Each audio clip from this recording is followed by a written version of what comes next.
Welcome to Mia Horror Stories. To make it easier on your eyes, this video plays against a black screen, so you can close your eyes, get comfortable, and let the story take over. But don't relax too much, the ending might just catch you off guard. Stay with me until the very last word. The first time I saw something move between the trees, I blamed the heat. Not the normal kind, either. Not summer heat with cicadas and dusty trucks and a lake glittering somewhere below. This was late September heat in the Central Cascades, the kind that felt out of season enough to make everyone uneasy. It pressed against the windows of the lookout cab and made the glass click in its frames. It made the ponderosa pines give off that dry, sharp smell like pencil shavings and turpentine. It made the whole ridge hum. I was writing down a wind shift in the logbook when something dark passed between two Douglas firs on the north slope. Just a vertical slice of movement. There, then gone. I lifted my pencil and waited, because that is half the job. You wait. You look again. You don't decide the forest is doing anything strange until you've given it time to be ordinary. My name is Mara Voss. I'm 31, and I had been working as a seasonal firewatch lookout for the U.S. Forest Service for 3 summers by then.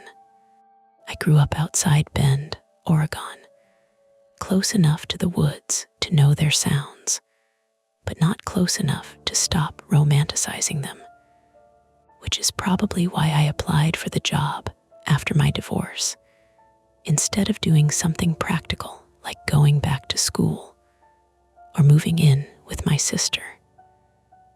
The tower was on Quartz Ridge, about 40 miles west of Sisters, Oregon, up a narrow Forest Service road that shook loose anything not bolted down. From the cab on clear days, I could see Broken Top, the Three Sisters, and long bowls of lodgepole and fur dropping into drainages that looked soft from above and were anything. But my official work was simple. Watch for smoke, record weather, call in lightning strikes, keep the radio charged, don't panic. I was good at most of it. The last part depended on the day. That morning had started with coffee gritty enough to chew and a faint headache behind my eyes. I'd slept badly again, waking 3 or 4 times to the tower, flexing under wind gusts that never came. Every lookout develops private rules.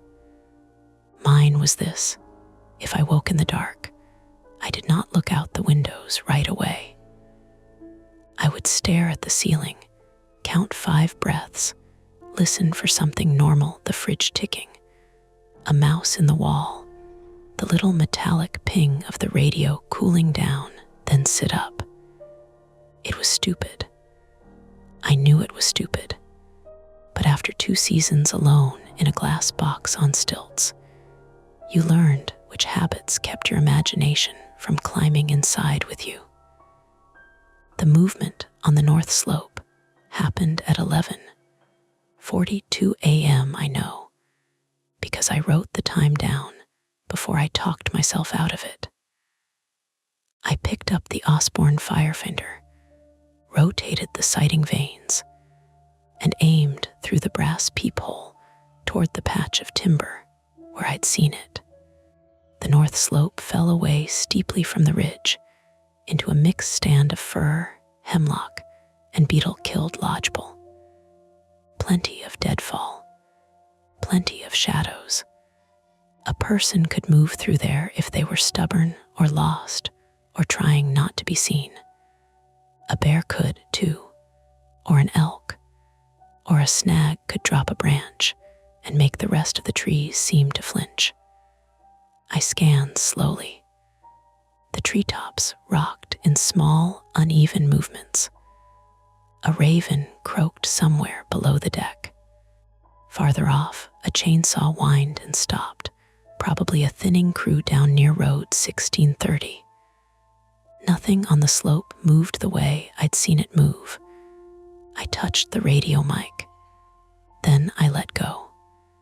Nobody liked a lookout who called in ghosts made of shadow, especially not a third year who should know better. I went back to the logbook, but my handwriting changed. It got tight and small.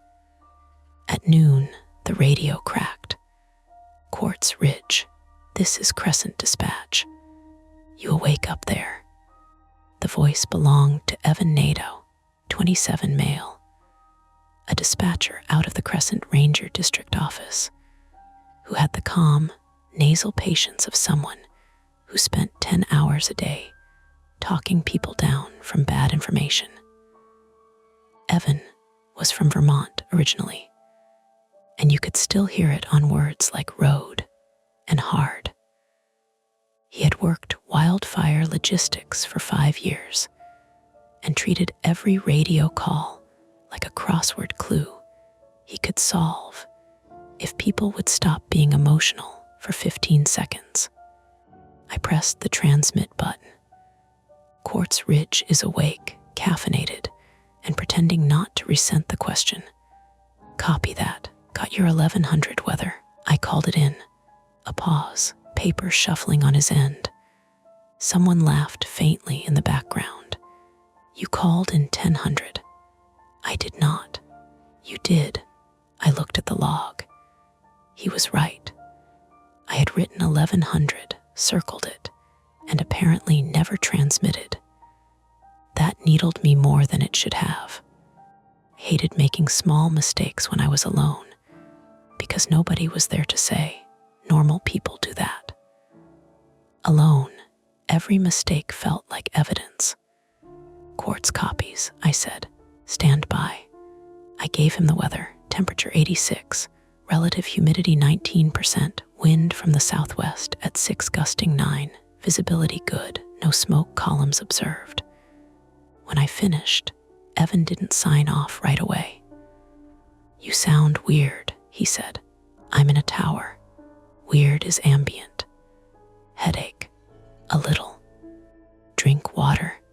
You lookouts get philosophical when dehydrated. I'll put that on a poster. He chuckled. Any hikers on your road today? Not that I've seen. Copy. We got a call from a woman at Sparks Lake saying her brother planned to hike somewhere near Quartz Creek and hasn't checked in. Probably nothing. He's late by about 4 hours, not overnight. Name is Patrick Bell, 38. Blue Tacoma, Oregon plates. If you see vehicle dust on spur roads or anybody moving north of your ridge, let us know. I turned without meaning to, eyes going back to the north slope. The trees were still. Quartz copies, I said. Any description? Male, 38, red jacket, gray pack, experienced enough to be overconfident. Sister's words, not mine. A dry tap sounded under the floorboards. I stopped breathing for half a second. Then it came again. Tick. A squirrel, probably, under the catwalk. Or the stovepipe cooling in a way I hadn't noticed before. The tower made noises all day. Bolts complained. Guy wires hummed. Beetles clicked in the walls. You learned the vocabulary of it. This sounded like fingernail on wood. Evan said, Mara. Yeah, copy. Red jacket, gray pack. I'll keep an eye. Appreciate it. And drink water. Bossy for a man indoors. Alive for a man indoors. Crescent clear. The radio hissed, then settled. I stood in the middle of the cab and listened. The lookout tower was a 14 by 14 foot room with windows on all sides, built on a steel frame with a wooden stairway zigzagging up from the ground. Inside, it held a narrow bed, a propane stove, a table bolted under the south windows, 2 metal chairs, a water jug, the fire finder, the radio, and shelves where previous lookouts had left mouse-chewed paperbacks and old field guides. Everything smelled faintly of sun-warmed pine boards, propane, dust, and my own instant coffee.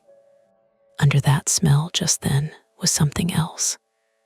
Damp earth, not impossible. The nights had been cold. The shaded side of the ridge held moisture, but it reached me in a thin draft through the floorboards, mushroomy and mineral, like I'd opened a crawl space. Tick. I crouched and looked between the planks. Nothing but gray light and the angled ladder below. I laughed once, quietly, because the alternative was standing there with the radio mic in my hand, telling Evan a squirrel had a manicure. The sound did not come again.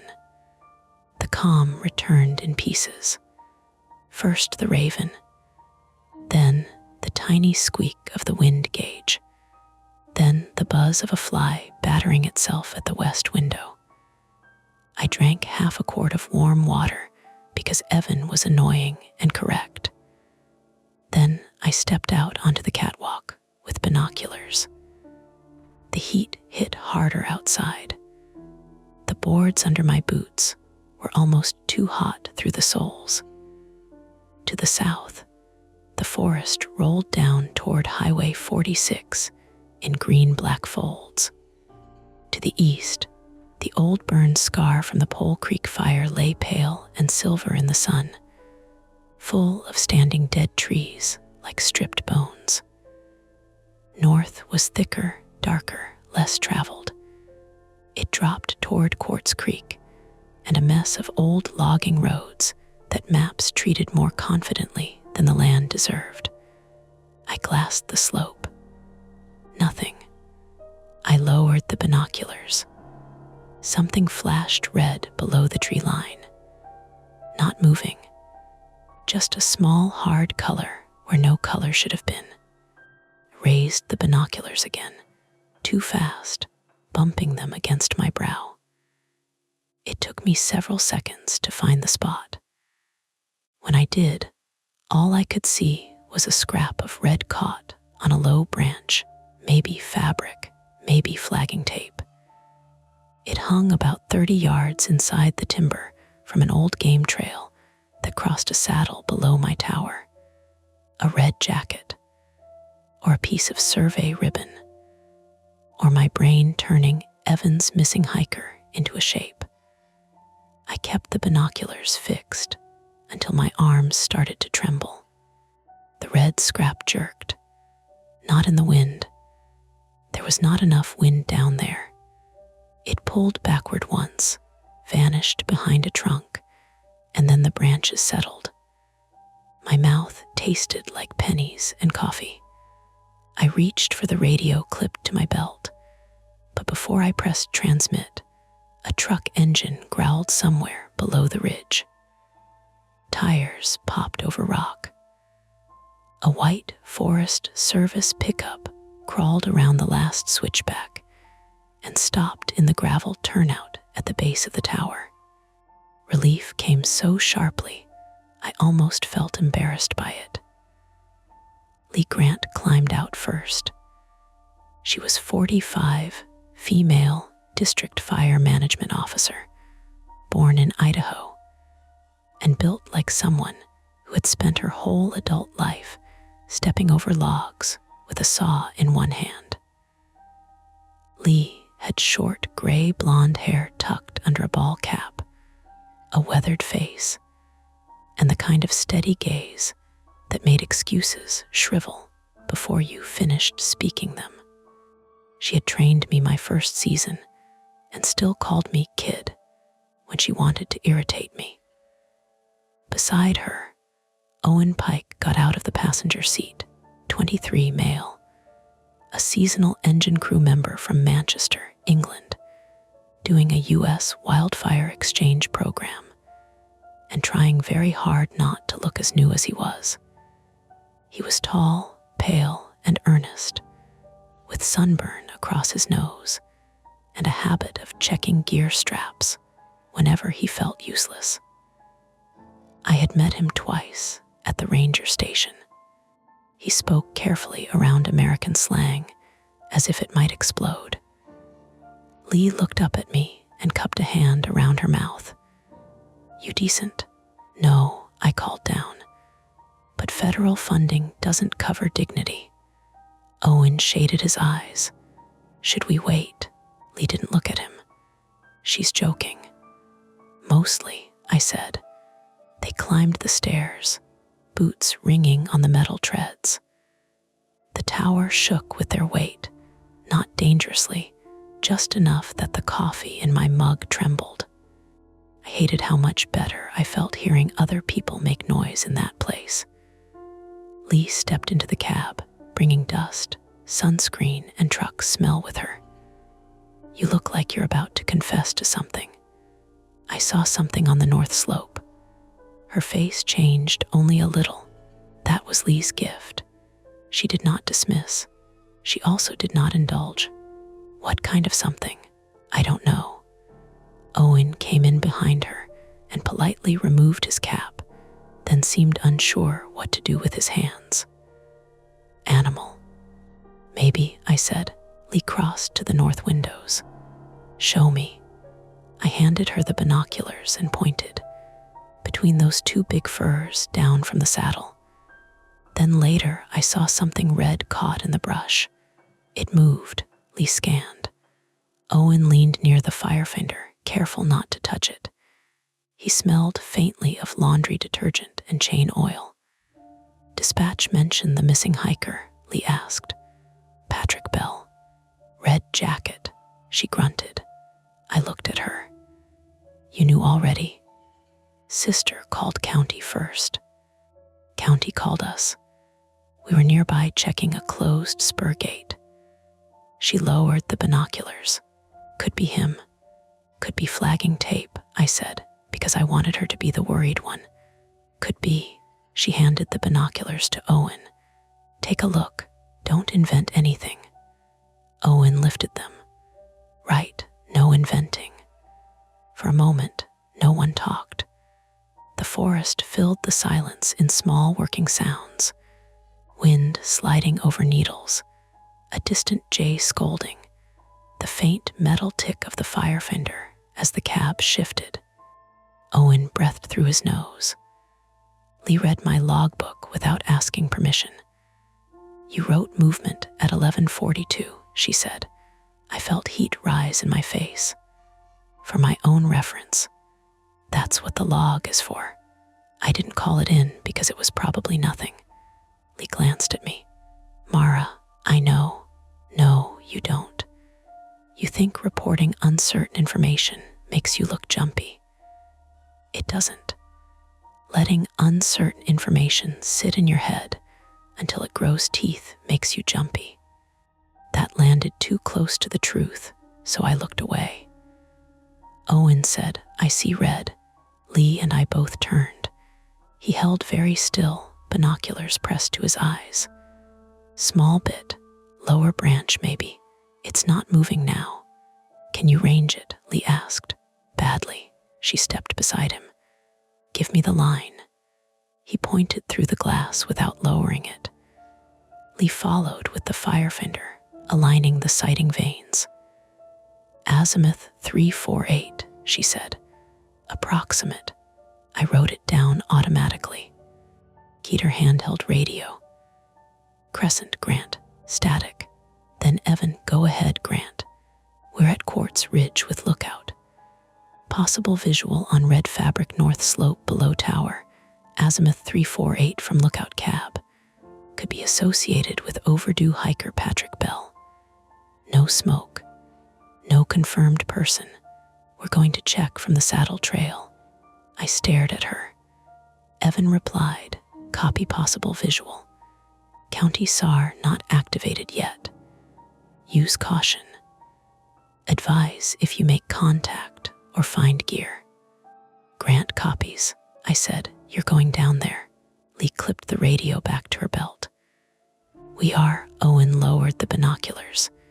He was trying to look ready. He mostly looked young. I can keep eyes from here, I said. That's useful. I mean, I can guide you. That's more useful. The answer should have satisfied me. It gave me a role. It kept me in the tower where I belonged, with the radio and the map and the view. But the red scrap was no longer visible from where Owen had pointed. I checked again. Nothing, just branches, shade, the uneven trunks standing in rows that were not rows. Lee watched me watching. What else? She asked.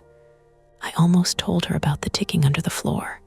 I didn't. Instead, I said, the movement looked upright. Owen shifted. Lee waited. Only for a second, I added. Could have been a bear standing. Could have been a trunk shadow.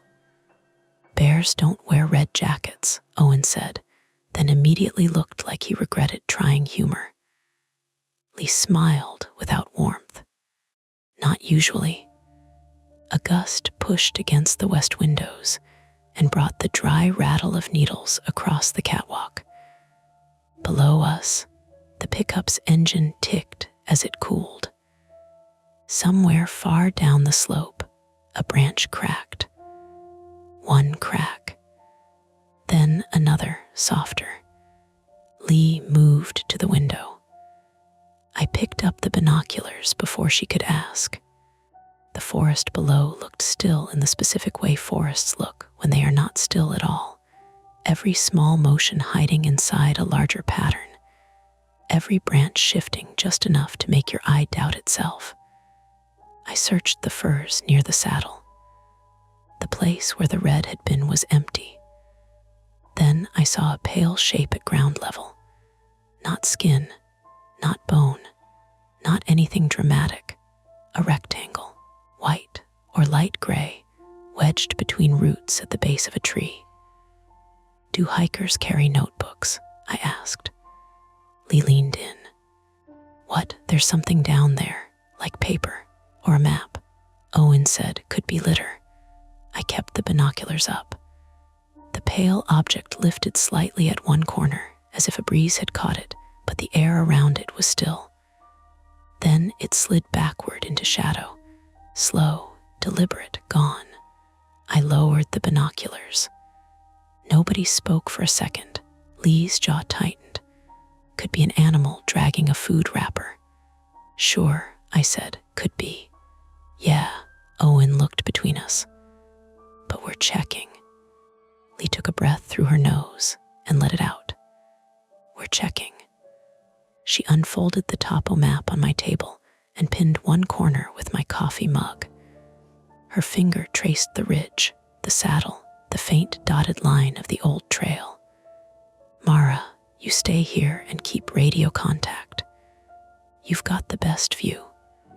Owen and I go down the saddle trail, no bushwhacking unless we have to. If we find sign, we mark location and call it in. If we see Belle, we assess and bring county into it. If something feels wrong, we back out. Something feels wrong, I thought. I looked out at the north slope. The trees were ordinary again. That almost made it worse. Lee rolled the map halfway closed, then stopped. Unless you want to come. I laughed because I thought she was joking. She was. You know that slope from above, she said. You've watched it all season. There are old dozer lines not on the map, and you've got better eyes than either of us. But I'm not ordering you off the tower. My first instinct was no. It came up hard and immediate, with a whole list of good reasons attached. Lookouts stay at their posts. Dispatch needs eyes. Someone has to coordinate. Also, I did not want to step into those trees and learn that the thing moving between them had simply been a frightened man in a red jacket, injured and ashamed. Because then I would have to admit how fast my mind had gone somewhere darker. and I did not want to learn it was not him. The tower creaked under us. Evan's voice came over the radio, faint through static. Quartz Ridge Crescent.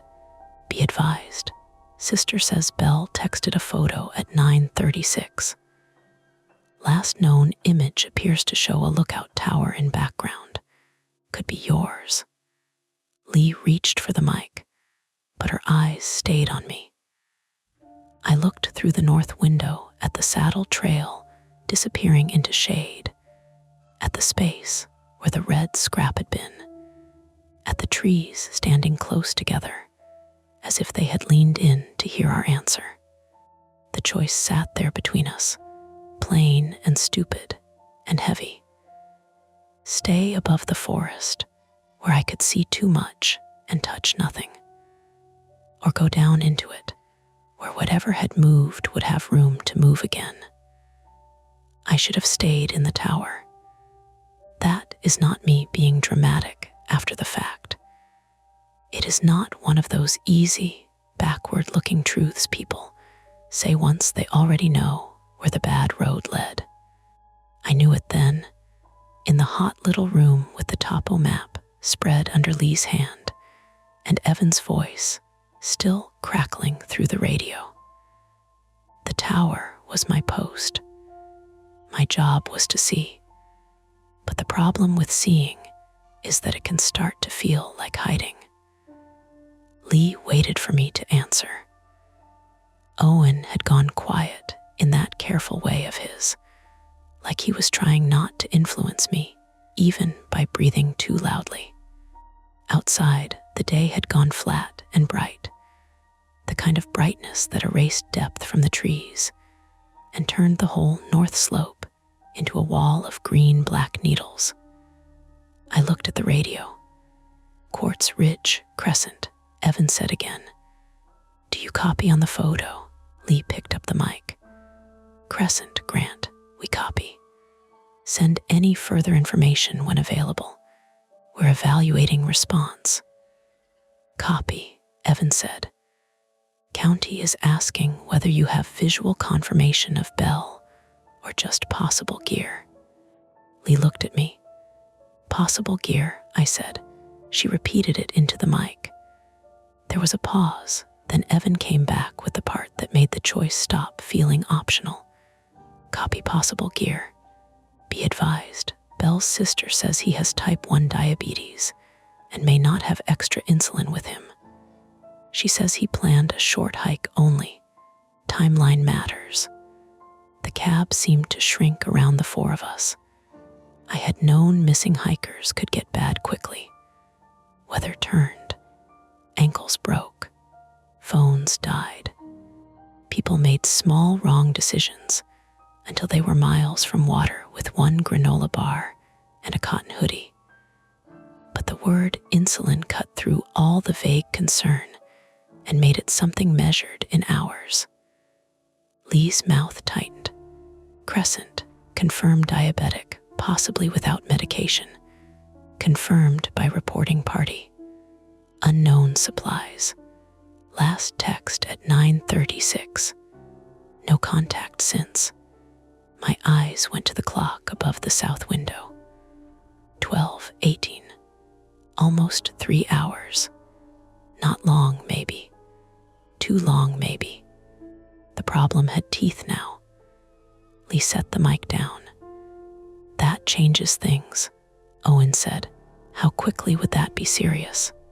Depends, Lee said. Food, exertion, dose, blood sugar, heat.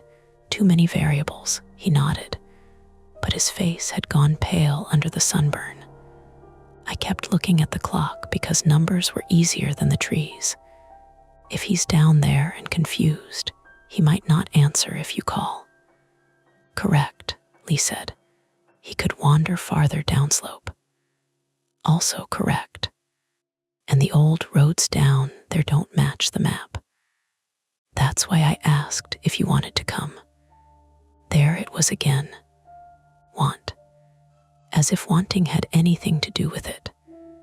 I turned toward the north windows. The slope dropped away under the tower, steep at first, then broken by benches of brush and blowdown. I had watched deer use the saddle trail all summer. I had watched smoke from distant campfires settle into the drainage and fool me twice. I had watched lightning crawl across the ridgelines in August and marked each strike by azimuth, methodical as a bookkeeper. From above, the forest looked legible. On foot, it would be different. On foot, the ridges folded wrong. Trees blocked landmarks. Sound bounced. A person could walk 10 minutes and lose the tower completely. I knew that because it had happened to me my first season during a supply run, only half a mile from the road. I had stepped off trail to pee, laughed at myself for being nervous, then turned and seen nothing I recognized. No road, no flagging, no opening through the timber, just trunks in every direction and the old panic rising with embarrassing speed. I found my way back in 12 minutes. I knew it was 12 because I checked my watch afterward. It had felt like an hour. I had never told anyone. That was the private thing the tower gave me: height, control, a clean line back to where I belonged. Lee could probably see that in my face because her voice softened in a way I disliked. Mara, you don't have to prove anything. I'm not good. I just know that slope. You do. And if he's diabetic and he's been moving since morning, we shouldn't waste daylight. Owen glanced at Lee, then at me. So you're coming. I wanted to say no right up until I said yes. Lee didn't congratulate me. That would have been worse. She just nodded once. Then we do this clean. 10-minute prep. Water, radio, first aid kit, headlamps, even though we don't plan to be out late. Owen, grab the orange flagging and glucose gel from the truck kit. Mara, leave a note in the log that the lookout is temporarily vacated for potential life safety assist. We stay in radio contact with Crescent every 15 minutes. I have a handheld, I said. Bring spare batteries. I know. Bring them anyway. That annoyed me enough to move. The next 10 minutes became small tasks, and small tasks are a mercy when your mind is trying to run ahead into the trees. I wrote in the logbook with the time, names, direction of travel, and intended route. My handwriting looked steadier than I felt. I filled 2 bottles from the blue water jug. I shoved a headlamp, batteries, a space blanket, 2 protein bars, my folding knife, and a cheap emergency whistle into my day pack. Then I stopped, looked under the table, and added the old paper map even though Lee had her own. Under the floorboards, something ticked once. I froze with my hand on the pack zipper. Tick, not loud, not theatrical, just that same dry tap from below, like a pebble flicked against wood. Lee was outside on the catwalk checking her radio. Owen was already clattering down the stairs. I crouched and looked through the gap in the floor again. This time, something pale moved below me. I jerked back so fast my shoulder hit the table. For 1 second, I saw it clearly through the slat. Not a hand, not a face, not anything alive. A strip of bark, maybe, or a scrap of sun-bleached paper caught on a nail under the tower. It shifted in the draft and tapped the wood. That was all, probably. I reached down and touched the floor where the sound had come from. The board was warm, dry, real. Mara, Lee called from outside. Coming. My voice sounded normal. That felt like betrayal. At the base of the tower, Owen had the truck's rear door open, and was kneeling over a red medical pouch. He handed Lee 2 glucose gel packets and an orange roll of flagging tape. Lee checked them without comment, then passed 1 gel packet to me. "If we find him altered and conscious, we can try this," she said. "If he's unconscious or combative, we don't force anything into his mouth. We call for medical." Owen frowned. "Combative. Low blood sugar can do weird things." I thought of something upright moving between trunks.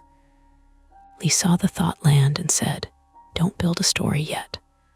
"I'm not. You are." Owen sipped the pouch. "The truck radio's stronger than handheld, yes." "Yes," Lee said. "Then should someone stay with the truck?" The practical sense of that hung there.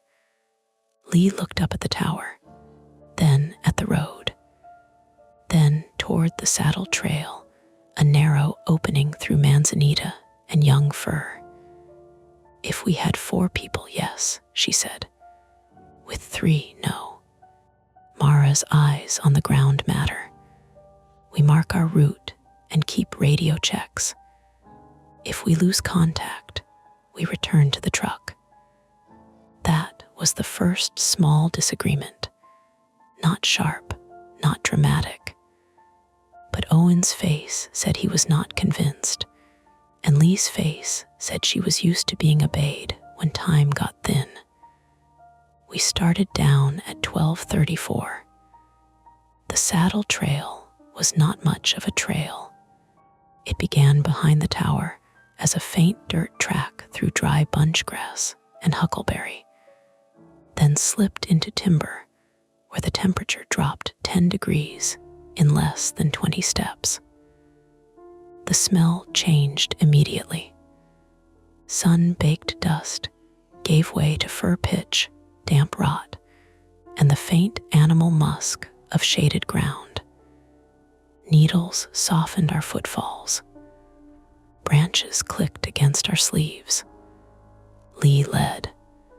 Owen walked second, carrying the small medical pouch and a Pulaski tool because he had grabbed it from the truck and nobody had told him not to. I followed with the radio clipped high on my pack strap. After 2 minutes, the tower disappeared behind us. I hated that. I looked back once, saw a flash of white railing through branches, then nothing. My chest tightened in a way that made me angry at myself. I was 31 years old. I worked alone in lightning storms. I could walk downhill through trees. Lee stopped and tied orange flagging around a branch. "First marker," she said. "I can still see the trail," Owen said. "For now." We continued. The forest made ordinary noises, which did not help as much as it should have. A squirrel chattered above us and dropped bits of cone that pattered through branches like small rain. Somewhere downhill, a woodpecker hammered in a dead snag rapid, hollow knocks that came in bursts, stopped, then started again from a direction that seemed slightly wrong. Once something larger moved through brush to our left. We all paused. A mule deer bounded away, its tan body flashing between trees, tail stiff. Owen let out a breath. "Right, deer," Lee said. "They live here." Good to confirm. His humor was thin, but it was there. At 12:46, Lee called in. "Crescent, Grant. 3 personnel moving north from Quartz Ridge toward possible sign. No contact yet. Radio check." Static answered first. Then Evan, scratchier than before. "Grant, Crescent copies. Signal readable. County SAR coordinator is monitoring. Any update on visual? Negative. Copy. Weather note. Red flag conditions possible later this afternoon. Winds forecast to increase from southwest after 1400. Lee looked up through the trees, where only pieces of sky showed. Copy increased winds after 1400. I checked the branches, barely moving. For now, we reached the saddle at 12:55. It was a shallow dip in the ridge, choked with salal and young lodgepole, where several animal tracks crossed a patch of powdery dirt. Lee crouched and studied them. Deer, she said. Coyote, boot. Owen leaned over. Bell S. Maybe. Could be hours from prior weeks. Could be anyone. The boot print pointed downslope toward the north drainage. I looked past her and saw the first red thing. Not a jacket. A strip of nylon caught on a broken branch at about knee height. It was torn ragged on one end, bright red against gray bark. Lee photographed it with her phone, then with the work camera she carried in her chest pocket. No service, but photos still mattered. Could be from a jacket. Could be old flagging, Owen said. I shook my head. Flagging tape is thinner, that's fabric. Lee looked at me. Agreed. She keyed the radio. Crescent, Grant. We have located red fabric on branch near saddle, possible clothing tier. No person. Continuing short distance downslope. Evan came back broken by static. Copy red fabric. County advises if confirmed sign of missing subject, they can activate SAR. Request coordinates. Lee gave approximate coordinates from her GPS unit, waited, then frowned at the screen. What? I asked. Signal drift. The GPS showed us 30 yards east of where we stood, then jumped back. Heavy canopy did that. Canyons did that. Nothing sinister required. Still, Lee's thumb hovered over the device a second too long. Owen noticed. Problem? No, just not perfect. Perfect would be nice, he muttered. We moved on. The slope steepened. Dead branches grabbed at our pants. The soil under the needles shifted loose over rock, and twice I had to catch myself on trunks that left sap on my palms. Lee placed flagging every 20 or 30 yards. Owen kept checking behind us, probably making sure he could still see the last marker. I did the same and pretended I was. At 107, we found the pale rectangle. It was not a map. It was a folded photograph. Lee saw it first, half tucked under a root at the base of a fir. She held up one hand, and we stopped like dogs on a leash. Don't step near it. The ground around the root was disturbed. Needles scraped aside. A heel mark, maybe two. A smear where something had slid down the slope. Lee put on nitrile gloves from her pocket before touching the photo. That small procedural act made everything more serious. She unfolded it. For a second, none of us said anything. The picture showed the quartz ridge lookout tower from below, not from the road, not from the usual turnout, from inside the trees on the north slope, looking up through branches. The cab was centered in the frame, tiny and bright against the sky. In one window, there was a dark shape. Me, probably. The paper was creased, smudged with dirt at one corner.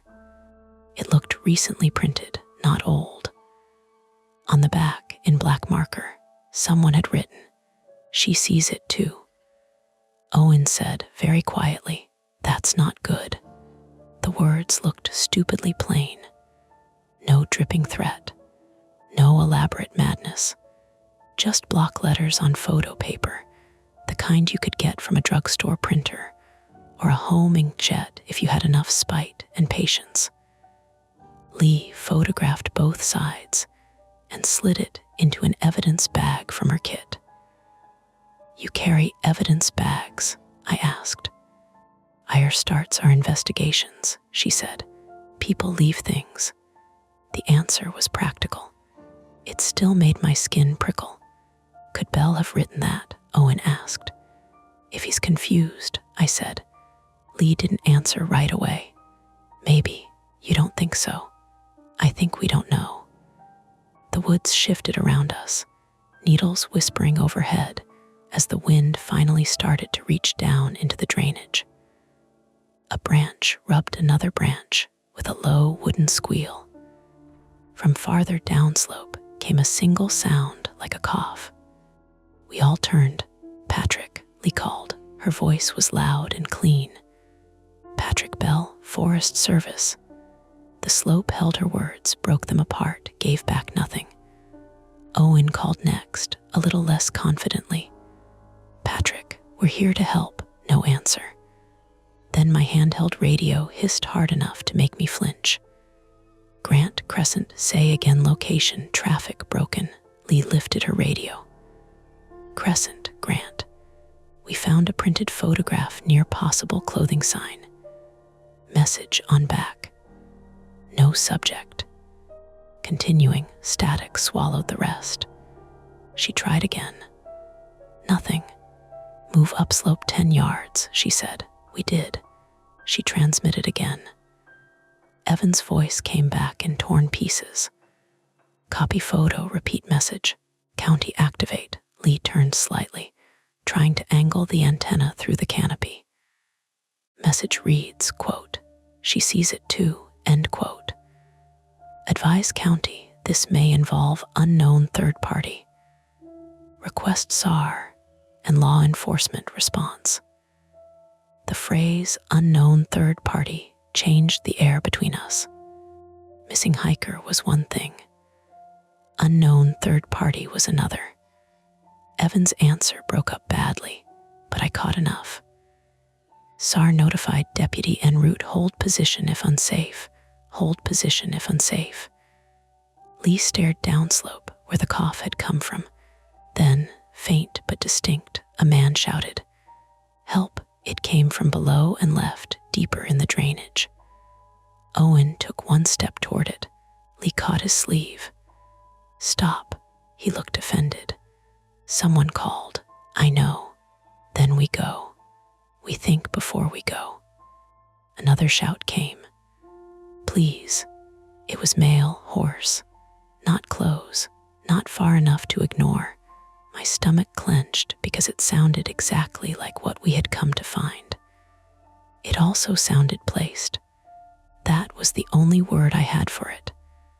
The shout had come from a pocket of trees where the slope dropped into heavier brush and old blowdown. No trail, bad footing, easy place to twist an ankle or lose sight of one another. Easy place to pull helpers away from their markers. Lee called, Patrick Bell. Identify yourself. A pause. Here, the voice yelled, down here. Lee looked at me. Did that sound like an answer? No, I said. Owen's jaw worked. He could be disoriented. He could, or injured. He could, and diabetic. Lee turned on him, not angry, but close. Which is why we don't run blind and become 3 more problems. The radio cracked again.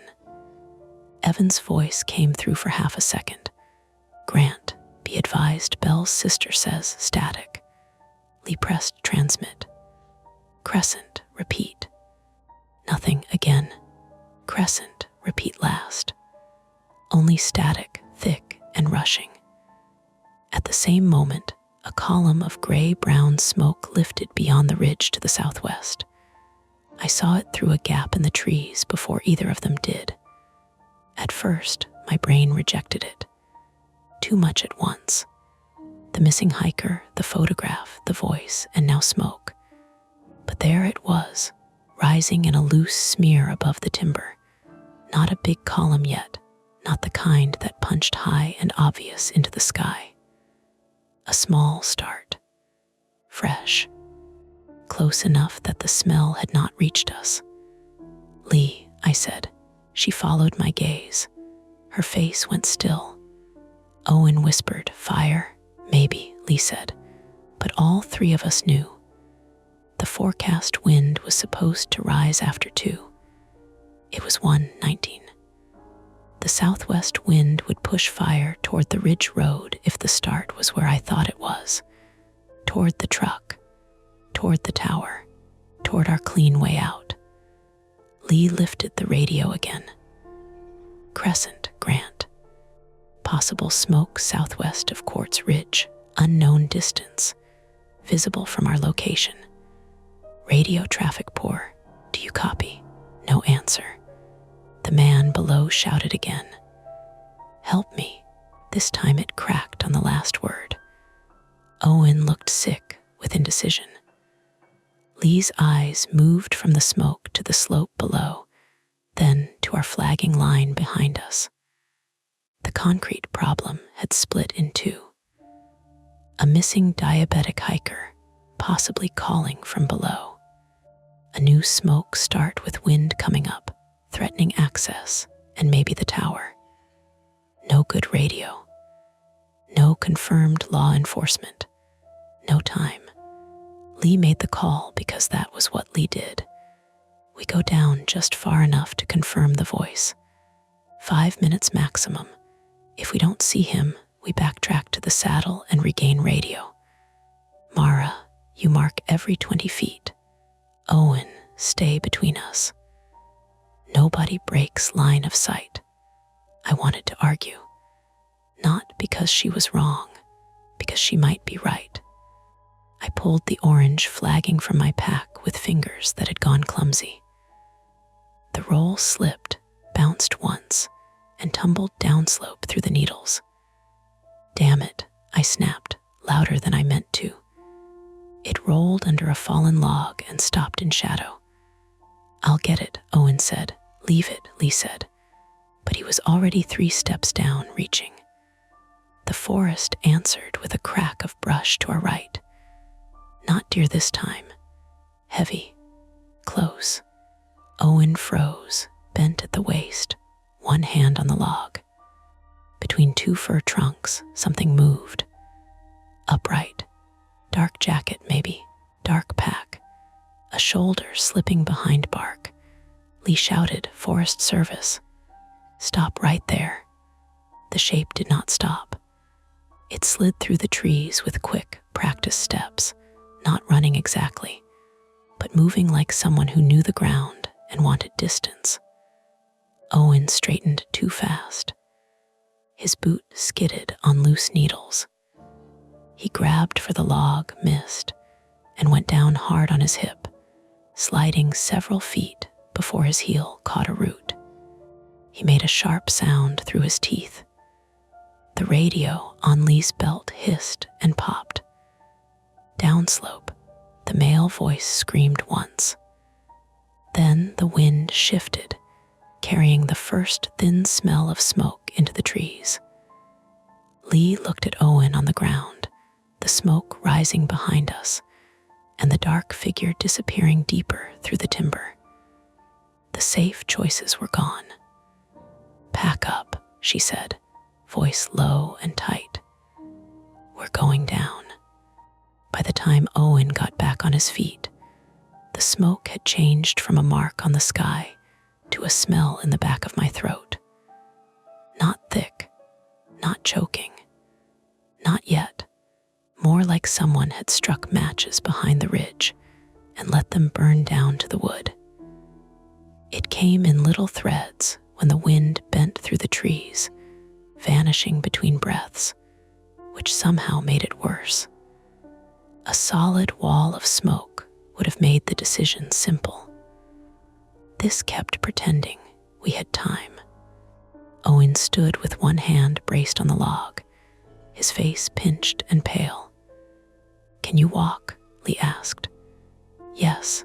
Don't answer fast, he swallowed. I can walk. She crouched anyway and checked his right ankle, then his knee, then pressed 2 fingers against the side of his hip where his pants were dusty from the slide. Owen sucked air through his teeth, but did not pull away. Bruise, Lee said, maybe a strain, nothing unstable. No, you feel grinding. No, dizziness. I'm embarrassed, not concussed. Good. Be embarrassed uphill later. The male voice called again from below, weaker this time. Hello, please. Lee turned her head toward it. Patrick Bell, stay where you are. No answer came back that made sense. Just a ragged, please. We were standing on a steep north-facing slope about 200 yards below the saddle, with quartz ridge above and behind us, the tower hidden by timber. The saddle trail was up to the south. The voice was below us and slightly west, somewhere toward a seasonal drainage that fed Quartz Creek. The possible fire was southwest, over the next rib of land. If the wind kept building from that direction, smoke would push uphill and east across our escape route. I said, we should mark here and move diagonally down, not straight at the voice. Lee looked at me. There's a bench below us, I said. I've seen deer cross it from the tower. If we go straight down, we hit Blowdon. If we cut northwest, there's a clearer line to the creek. You're sure? No, she almost smiled. Almost. Honest answer. Owen shifted weight off his right leg. What about the person we saw? Lee looked between the trunks where the dark figure had vanished. That person knows we saw them. We don't chase. We find the caller, assess, and get out. Unless the caller is them, I said. Lee did not snap at me. That scared me more than if she had. Then we keep distance. Our first attempt was simple. Reach the voice. Confirm whether it was Patrick. Give glucose if needed. And call it in from wherever the signal improved. Simple things sound clean when you say them out loud. They get dirty fast on a slope. We moved in a staggered line, Lee first, me behind her with the spare flagging from my pack. Owen last with the Pulaski gripped in both hands like a walking stick he did not trust. I tied strips of orange tape to branches every 20 feet, closer where the brush thickened. Each one snapped in the rising wind. Bright, artificial, human. The voice came again after maybe 3 minutes. Down here, it was close enough now that I could hear something wet in it. Spit, pain, dry mouth. It pulled us left, down toward a patch of younger firs growing tight together after an old cut. Lee slowed. Patrick, she called. What color is your pack? A pause, then. Help. Lee stopped completely. Owen breathed hard behind me. He might not understand. I know, Lee said. What if he's hypoglycemic? I know. But she didn't move. I listened. The wind scraped branches overhead. A squirrel made a scolding cluck somewhere upslope. Beneath that, faintly, came another sound. A beep, 3 short tones. Then a tiny electronic warble. I knew that sound, but my brain took too long to place it. Owen whispered, "What is that?" "A phone," I said. "Notification or alarm." Lee pointed 2 fingers toward the younger firs. We moved 10 more steps. The source of the voice was in a shallow dip where the ground flattened before dropping again. There was a red jacket there. For half a second, I saw a person. Red cloth, gray pack, pale shape. A body curled at the base of a tree. Then Lee said, "Stop," in a tone that cut my legs out from under me. It was not Patrick Bell. It was his jacket stuffed with branches. The sleeves had been packed with broken twigs and duff, so they lay like arms. The gray pack was real, propped behind it. A phone sat on the ground between 2 roots, screen cracked, playing a saved audio clip. "Help," the phone rasped through its tiny speaker. Owen swore for the first time since I'd met him. The clip looped. Down here, please, help. The terror of it had an almost physical aftertaste, like biting foil. For a few seconds, none of us stepped closer. The jacket looked too much like someone collapsed. Then the phone beeped again, and the illusion fell apart. Lee put on gloves. Nobody touch anything barehanded. Someone set this up, I said. Yes, recently. She looked at the phone screen, then at the jacket. Recent enough. Owen's voice had changed. It was lower, tight. Why would someone do that? To pull us down here, Lee said. And we came, he said. Nobody answered. The red jacket was torn along one sleeve, the same nylon as the strip we found above. Belle's name was written on the inside collar in black marker. The pack contained ordinary hiking things: a half-full water bottle, a crushed granola bar, a small first aid kit, a lightweight rain shell, one empty insulin pen case, and a plastic bag with 2 used test strips. Lee photographed everything quickly. Her jaw flexed when she saw the insulin case. He was here, she said. Or his gear was, I said. That distinction matters, but not enough to stand around. She lifted the phone without unplugging the power bank attached to it. The audio kept looping until she silenced it. The lock screen showed no signal, 7% battery, and a wallpaper photo of a black lab. There were streaks of dirt across the glass. Lee tried emergency call. Nothing. She tried to key the radio. Crescent, Grant. We located Belle's jacket, pack, and phone arranged as a decoy. Subject, not present. Unknown third party confirmed likely. We are static. She climbed onto a fallen log for elevation and tried again. Static, then Evan in fragments. Grant repeat found, Belle's gear, Lee said. No subject, possible deliberate lure. We need law enforcement and SAR. Also possible smoke, start southwest of Quartz Ridge. The reply dissolved under a burst of interference, so loud Owen flinched. Did they copy? He asked. No idea, Lee said. Attempt 1 had failed. We had found Patrick's things, not Patrick. We had also learned that someone had used his voice, or at least a recording of it, to draw us off the route and deeper into timber. The trap tightened without needing to show itself. Lee looked at the slope around us. We backtracked to our flags, regained the saddle. From there, we call it in and reassess. That was attempt 2, retreat to communication. Bring in people with badges, dogs, medical gear, and enough radios to make the forest feel less private. Earned uphill. That was when we noticed the flags were wrong. Not all of them.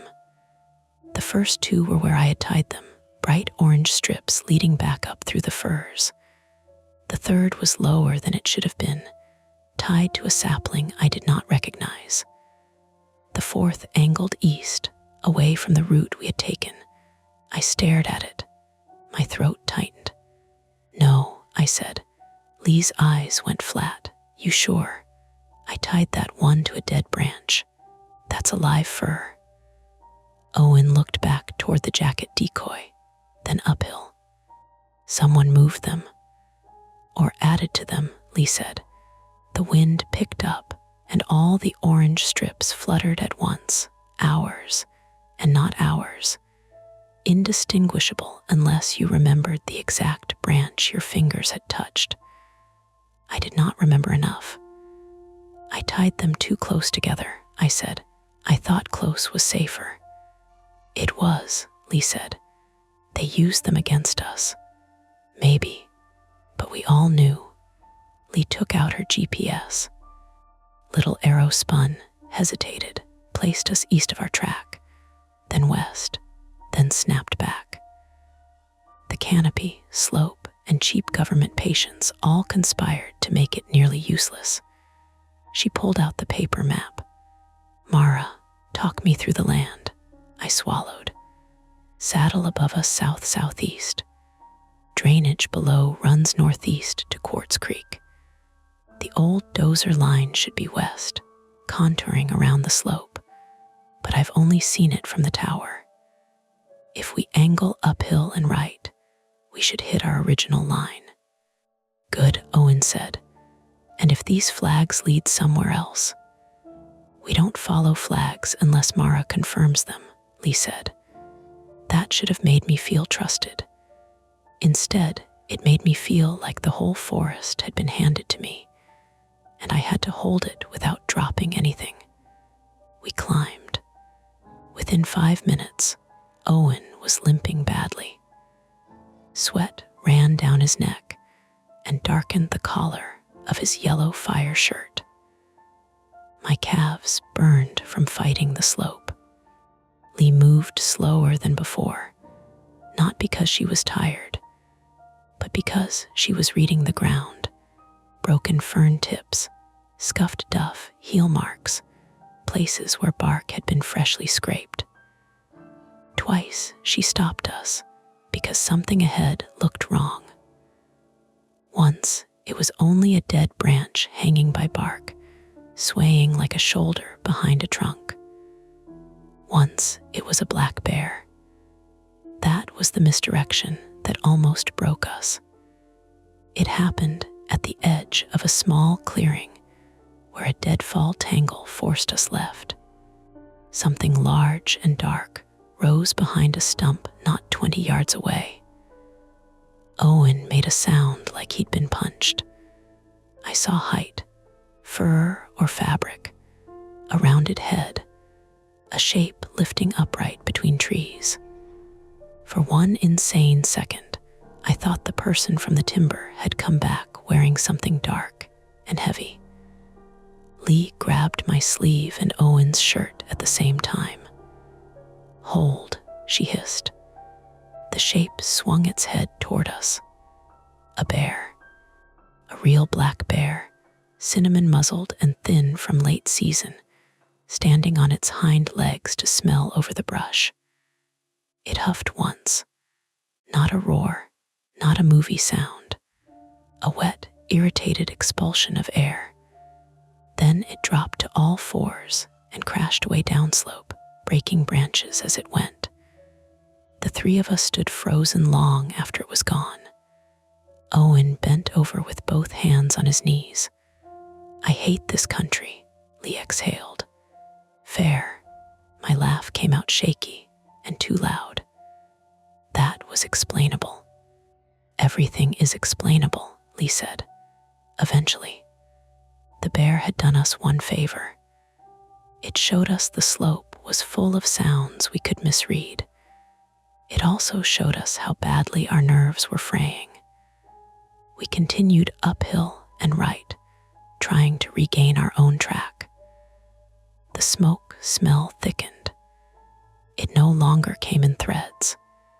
It settled under the trees, faint blue in the low places, turning shafts of sunlight dirty. Ash began to fall, not flakes yet, just tiny gray specks that landed on my sleeves and vanished when I brushed them. At 1:41, Lee got one clean radio burst through. "Crescent, Grant, do you copy?" Evan answered immediately, which meant he had been waiting. "Grant, Crescent, readable, go." Lee spoke fast. "We found Bell's jacket, pack, phone staged with audio lure. Unknown, subject likely an area. We are attempting to return to saddle. Smoke visible and smell present. Need SAR, law enforcement, and fire response." Static chewed through the middle, but Evan came back with enough to understand. "Copy staged gear. Law enforcement notified. Fire reported by lookout camera on adjacent ridge. Resources responding. Grant, Evacuate to Quartz Ridge Road if safe. Repeat, evacuate if safe. Fire is estimated southwest of your position, moving northeast with wind. Moving northeast, toward us. Lee closed her eyes for half a second. Then the radio cut again. Owen whispered, "How far?" "Depends where the start is," Lee said. I tried to picture it from above. Southwest Ridge, the old burn scar, the spur road, wind pushing uphill. If the fire crossed the dozer line, it could run through deadfall fast. "We need the saddle," I said. "If we can get to the Tower Road, the truck," a distant pop interrupted me. Then another, not gunshots. I knew the difference after 3 seasons near public land. This was wood under heat. Branches or small trees torching.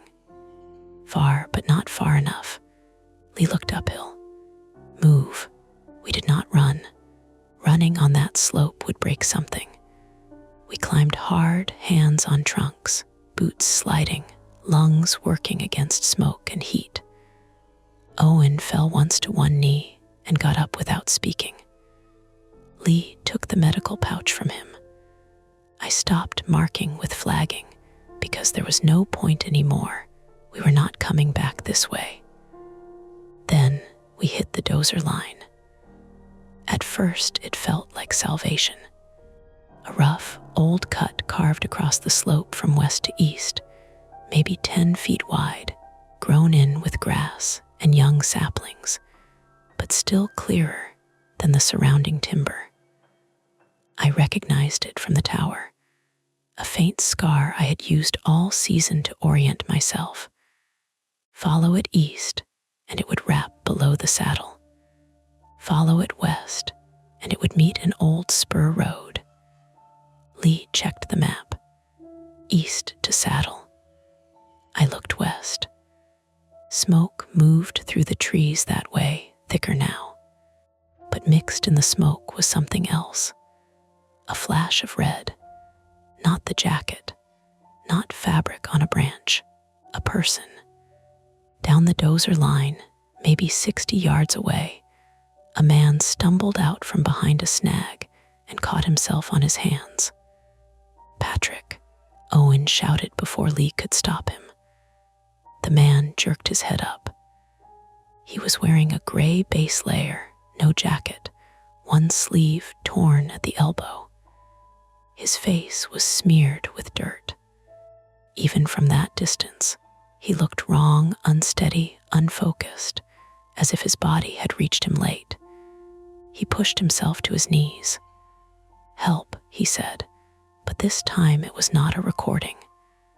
Lee raised a hand. "Patrick Bell." The man stared at us.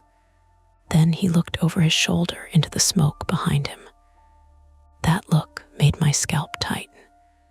Not because it was mysterious, because it was human, pure animal fear. "Run," he said. Then something moved behind him. A dark figure stepped onto the dozer line at the edge of the smoke. Not a bear, not a shadow. A person in dark clothes, face hidden by a hood or mask, carrying something long in one hand. Owen said, "Jesus." Lee unclipped her radio. "Crescent, Grant. We have visual on Bell and unknown subject. Need law enforcement urgent at a sharp crack split the air." Bark jumped from the snag beside Patrick's head. For a second, my mind would not name it. Then the report rolled through the trees. Gunshot. Patrick dropped flat. Owen stumbled backward. Lee grabbed both of us and shoved us off the dozer line behind a downed log. "Down," she barked. Another shot cracked, higher this time, snapping through branches above us. The unknown figure vanished back into smoke. The fire popped again in the distance, closer now, and the wind pushed a gray sheet across the dozer line, swallowing Patrick until he was only a shape on the ground. Attempt 2 was dead. We had not reached the saddle. We had not regained safe communication. We had found Patrick, but he was pinned between us, smoke, and an armed person moving in the trees. Lee crawled to the edge of the log and looked east toward the saddle. Smoke poured through the timber there too. I followed her gaze and saw orange light flicker between the trunks upslope, exactly where our retreat route should have been. The fire had crossed behind us. Not a wall yet, not everywhere, but enough. The saddle was gone. The tower road was gone. Truck was on the far side of heat, smoke, and an armed stranger. Patrick coughed somewhere below us on the dozer line. Lee looked at me, and in her face, I saw the map redraw itself. Downhill to Quartz Creek, away from the tower, away from the road, deeper into the drainage. There was no vote this time. Creek, she said, and we crawled toward Patrick as the route home disappeared behind smoke. The first thing Lee did after the shots stopped was take inventory, like the world had not just cracked open. Sound off, she said. Her voice was low. Not calm exactly. Controlled.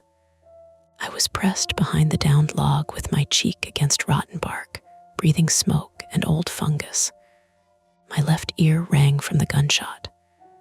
My hands had gone numb around the radio, even though I didn't remember grabbing it. Mara, Lee said. Here. Owen, here, he said too fast. I'm here. Hit. No. Mara. No. Lee's eyes moved over me anyway, checking for blood I might not have felt yet.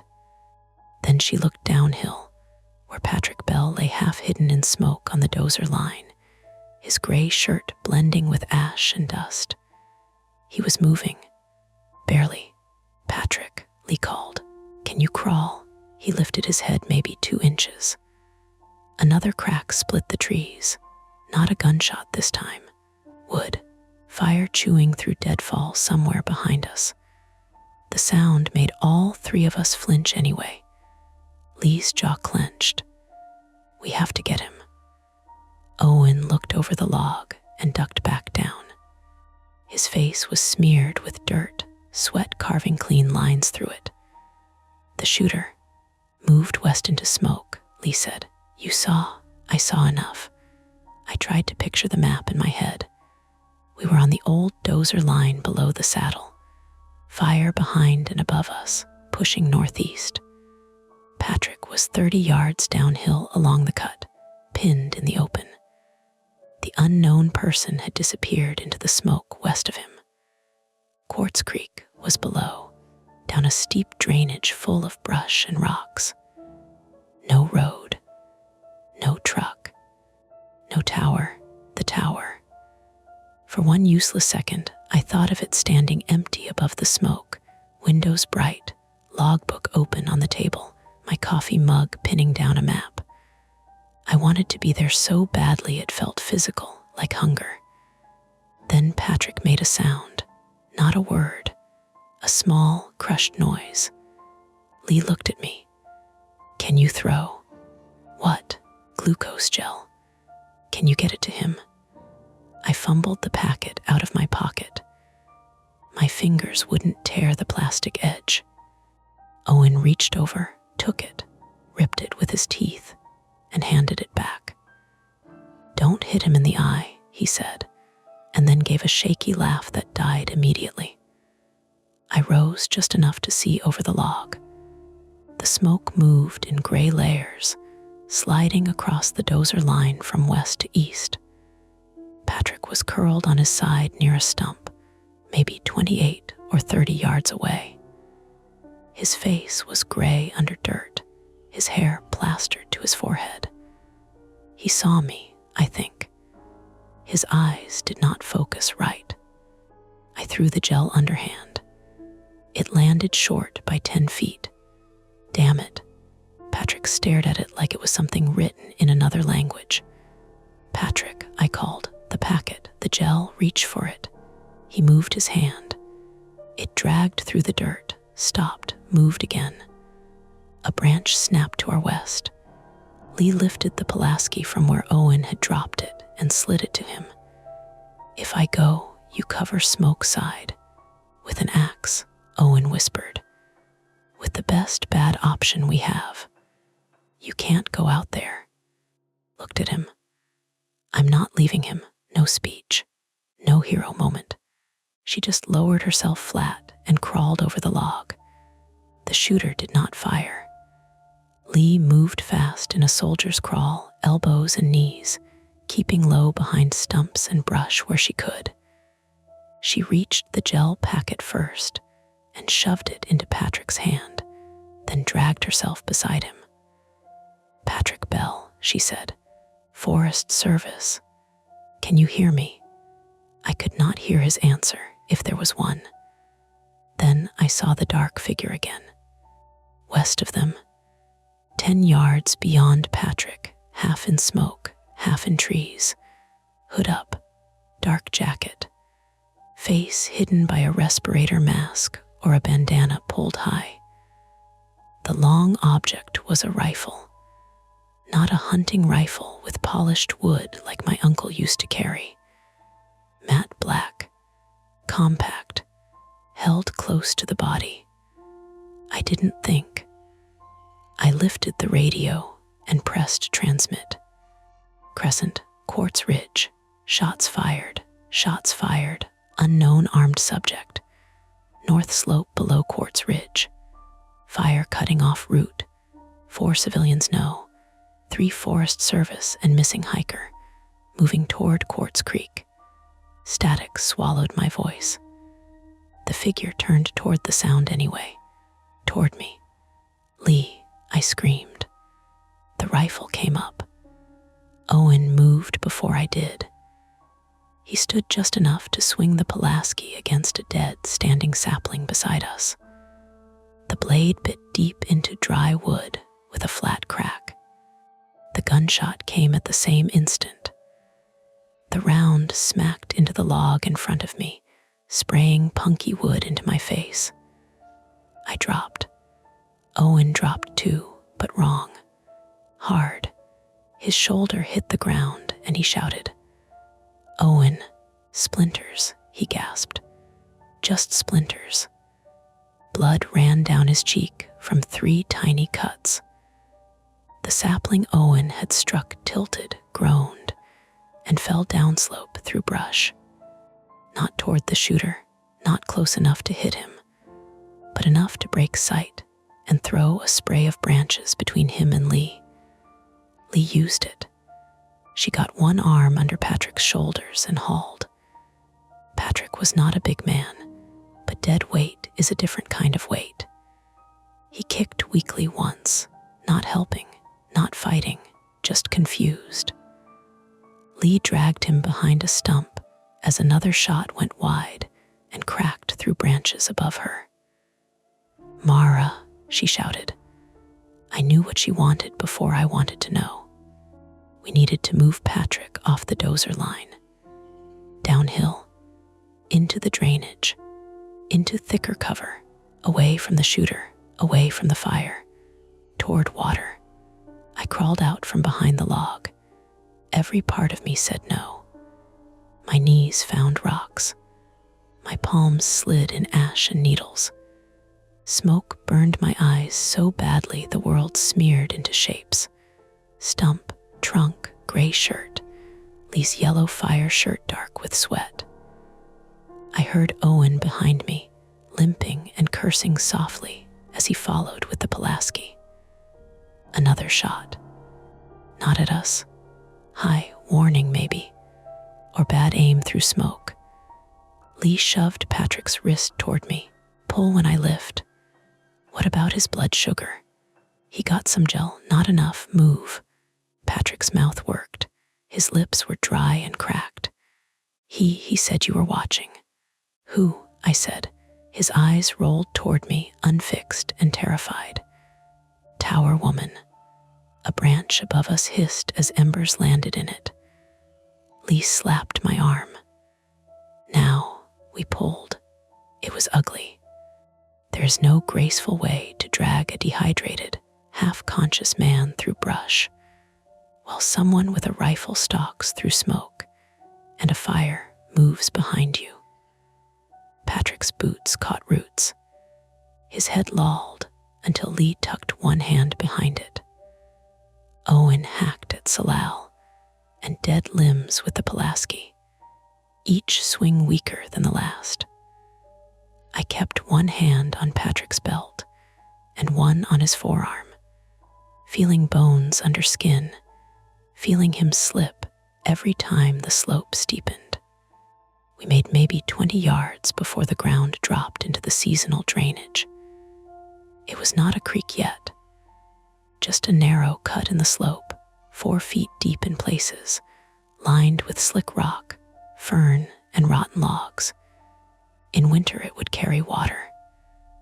Now there were only damp pockets under stones and a smell like mud and cold leaves. Down in it, Lee said. Owen slid first, landing badly on his injured hip. He made a sound he tried to hide. I lowered Patrick's legs. Lee guided his shoulders. Then I climbed in after them, scraping my forearm bloody on a rock. The drainage gave us cover, but it also trapped the smoke. It rolled over the lip and settled low, turning the air sour and gray. We crouched and moved bent over, following the cut downhill toward Quartz Creek. Behind us, the fire popped louder now.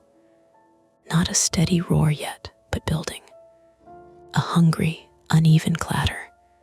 Needles igniting. Brush catching. Little bursts of flame finding ladders into low branches. Lee tried the radio again while walking. Crescent, Grant. We have Bell. Armed subject west of our position. Fire behind us. Moving down drainage to Quartz Creek. No answer. She tried the emergency button. A red light blinked. Nothing. I could hear my own breathing inside my skull. Patrick muttered, "Not a campsite." Lee leaned closer. "What? Not a campsite," he said. He had cameras. I looked at Lee. "Keep him talking," she said. I crouched beside Patrick as Owen and Lee lifted him over a fallen log. Patrick, who had cameras, his eyes fluttered. Trail cams, on trees, watching tower, watching road. Said she kept seeing him, said she'd ruin it. She who, Patrick's head rolled toward me. You, the words landed so quietly they almost vanished under the smoke. Me, the photograph. She sees it too. My notes, my reports, my stupid fear of calling an uncertain movement. I had seen him before and not known what I was seeing. Lee's face hardened. "Mara, did you report anyone in this area earlier this season?" I reported illegal camp smoke in July. Twice. And vehicle dust on the closed spur road. Outcome, nothing found. Patrick coughed. He said you were lying, said you knew. Owen stared uphill. Knew what? A sound answered from above us. Not a gunshot, a voice. Leave him. It came from the rim of the drainage behind us, muffled by a mask or cloth. Lee froze. We all did. Figure appeared through smoke at the top of the cut, maybe 40 feet back, rifle pointed downward, but not yet aimed. Close enough now that I could see details. Black rain shell, brown work pants, gloves, a half-mask respirator, safety glasses fogged at the edges. Not a monster, not even large, just a man prepared for smoke and violence. That made it worse. Lee raised both hands slowly, though one still held the radio. Forest Service. Put the firearm down. He laughed once, a dry little bark. Forest Service. His accent was American. Local, maybe. Rural Oregon flattened by anger. Patrick whimpered. The man stepped along the rim, trying to find a clearer angle into the drainage. He came into my sight. He took pictures.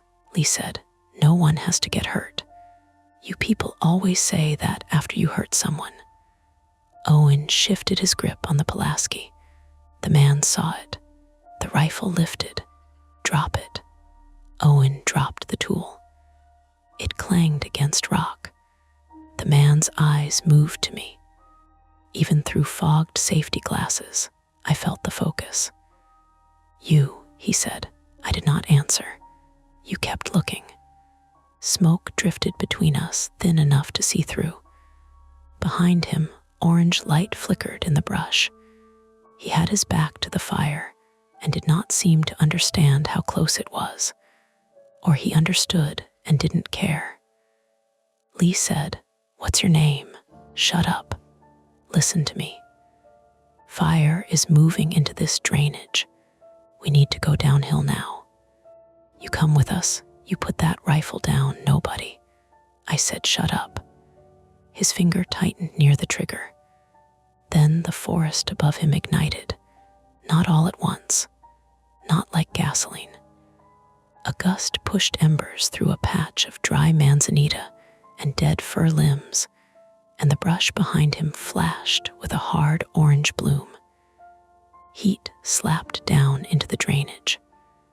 The man turned his head. That was the opening. Lee threw the radio at his face.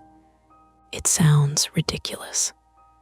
It worked because he was close, because she threw hard, and because he was wearing fogged glasses and standing with one foot on loose dirt.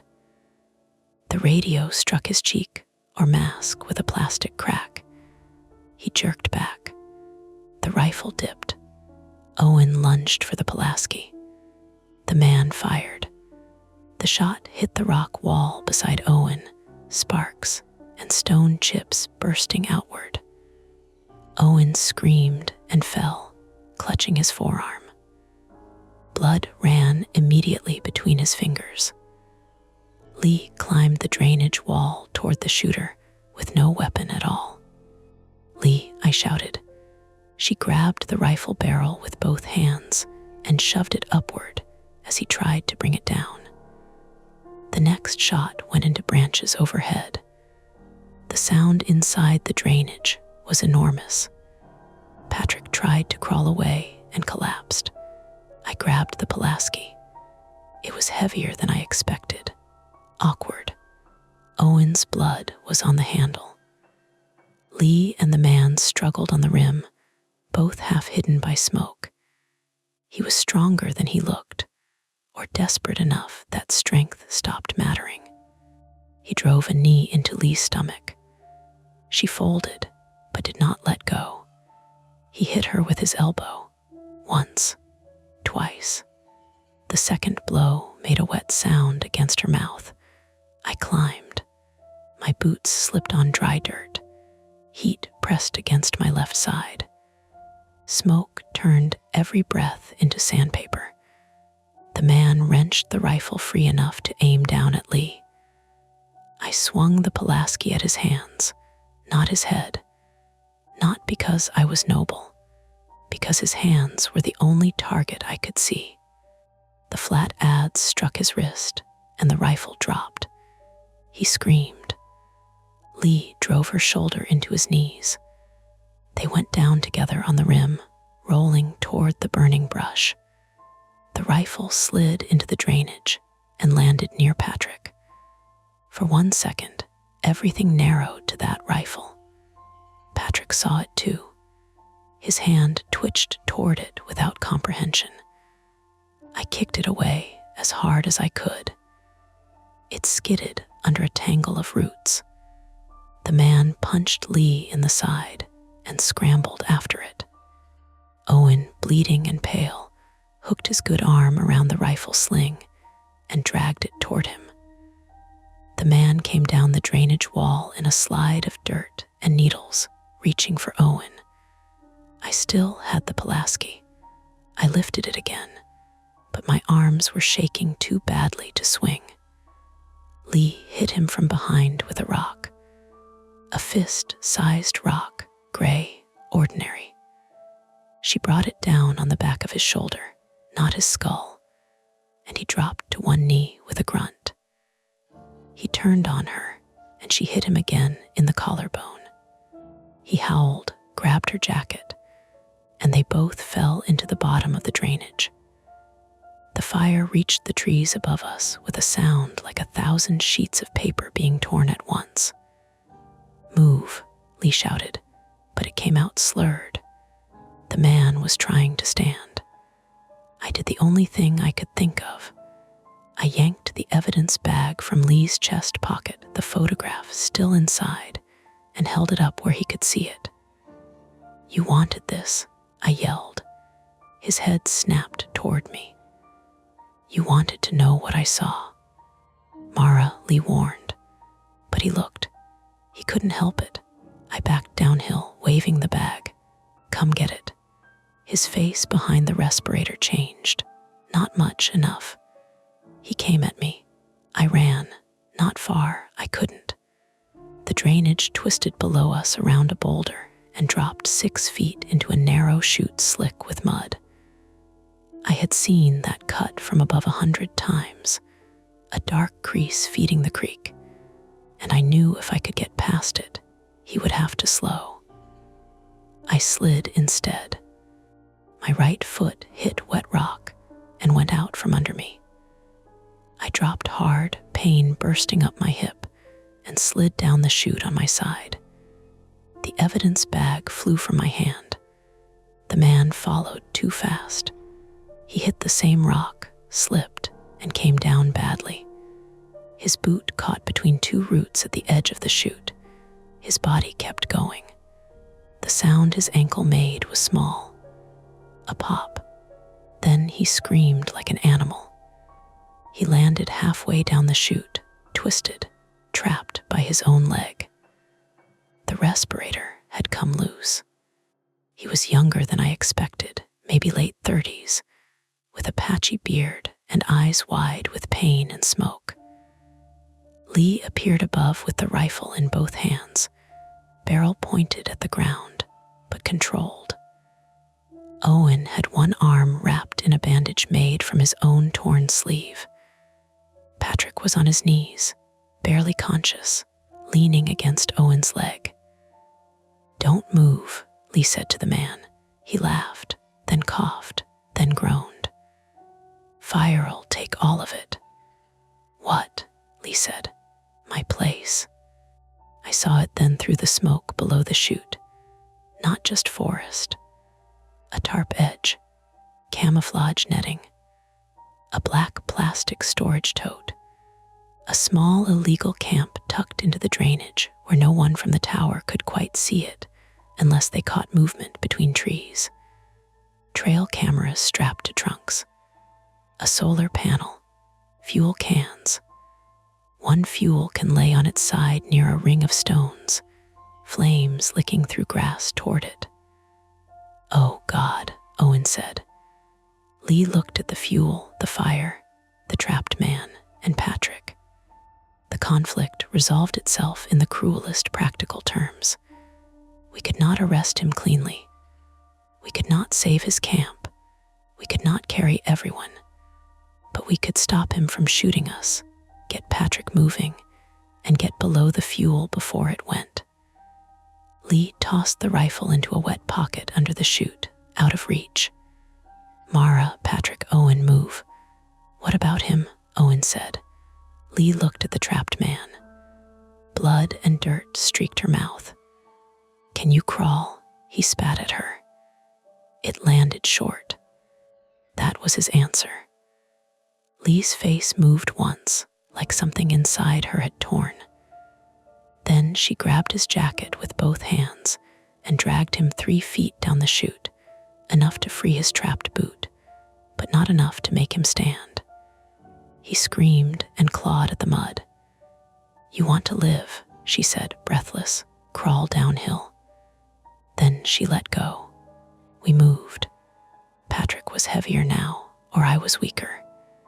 He had taken more glucose, but shook so badly his teeth clicked. Owen's forearm bled through the sleeve wrap. Lee's lip was split, one eye already swelling, and she kept one hand against her ribs when she thought we weren't looking. I could barely see. My lungs hurt. Every cough scraped deeper. Behind us, the fuel can went with a dull, concussive thump. Not a Hollywood fireball. A hard pressure wave, heat punching down the drainage, followed by burning plastic smell and a shower of embers. We ducked under wet ferns and kept going. The man screamed once behind us. Then we couldn't hear him over the fire. At the bottom of the drainage, water finally appeared, quartz creek, narrow and cold, running over black stones through alder shade. Not salvation, not safety, but something that did not burn. We half fell into it. Cold water soaked my boots and shocked my legs awake. Owen lowered Patrick onto the gravel bar, and Lee checked his airway, pulse, eyes. Her hands shook for the first time. "Alive," she said. The word broke something in me. I sat in the creek and coughed until I vomited water and bile between my boots. Above us, fire moved across the slope where my tower stood unseen. Somewhere up there, an empty cab looked down on smoke and trees, and the place where I had first seen a dark shape move. Lee tried the radio again. Nothing. Then, faintly, from far downstream, came the thup-thup-thup of a helicopter. Not close, not coming straight to us yet. Maybe working the fire. Maybe searching the wrong drainage.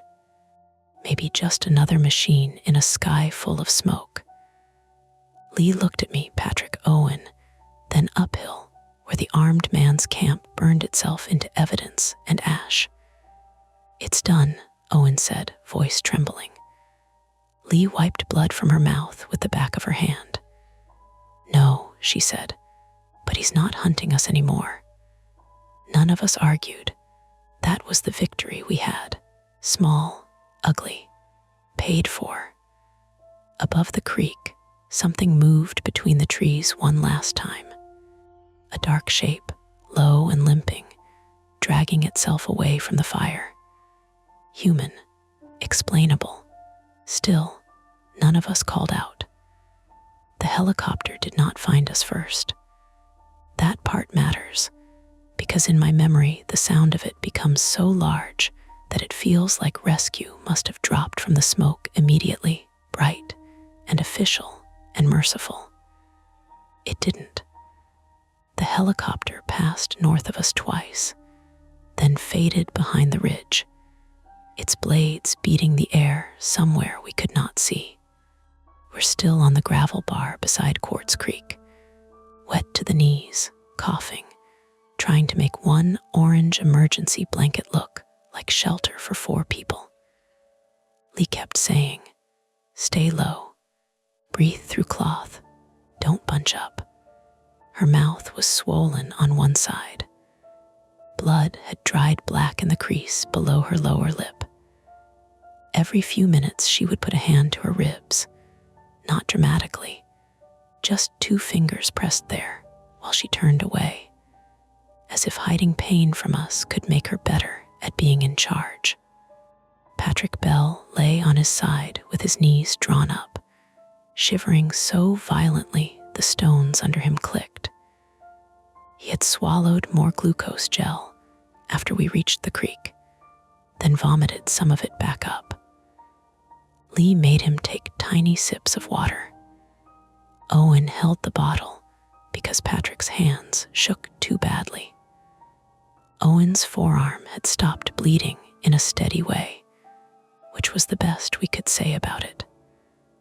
The sleeve bandage was dark red and stuck to his skin.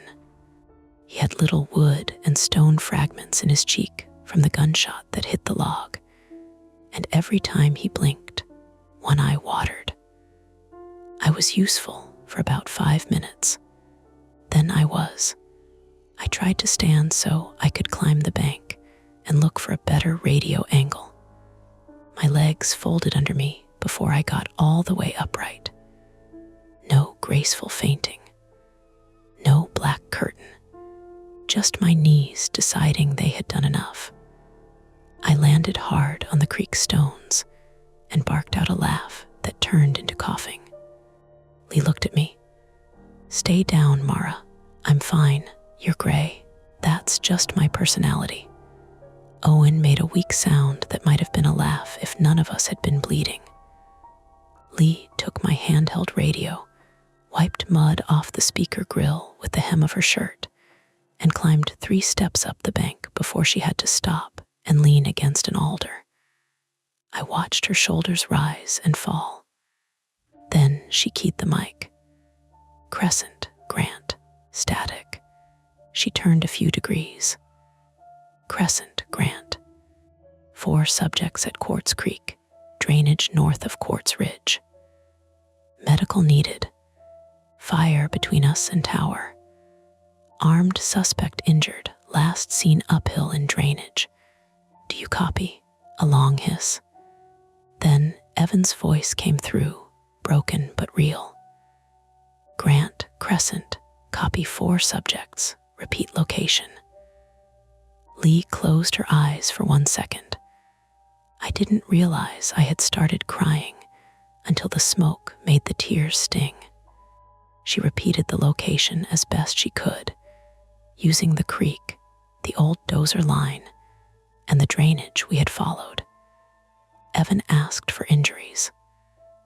Lee listed them in order of urgency, not affection. Patrick first, then Owen, then me, then herself last and too lightly. Grant, Evan said, medical and law enforcement are staging east side. Fire resources cutting access from road 1630. Helicopter has smoke visibility issues. Can you move downstream? Lee looked at Patrick. Patrick's lips were almost blue. Negative, she said. 1 subject not ambulatory. Copy. Stay put if safe. Safe was not the word I would have used, but the fire had angled upslope west of us instead of dropping fully into the creek bottom. The alders along the water were green and damp, and the gravel bar gave us a small break in the fuel. Smoke moved above us in dirty sheets.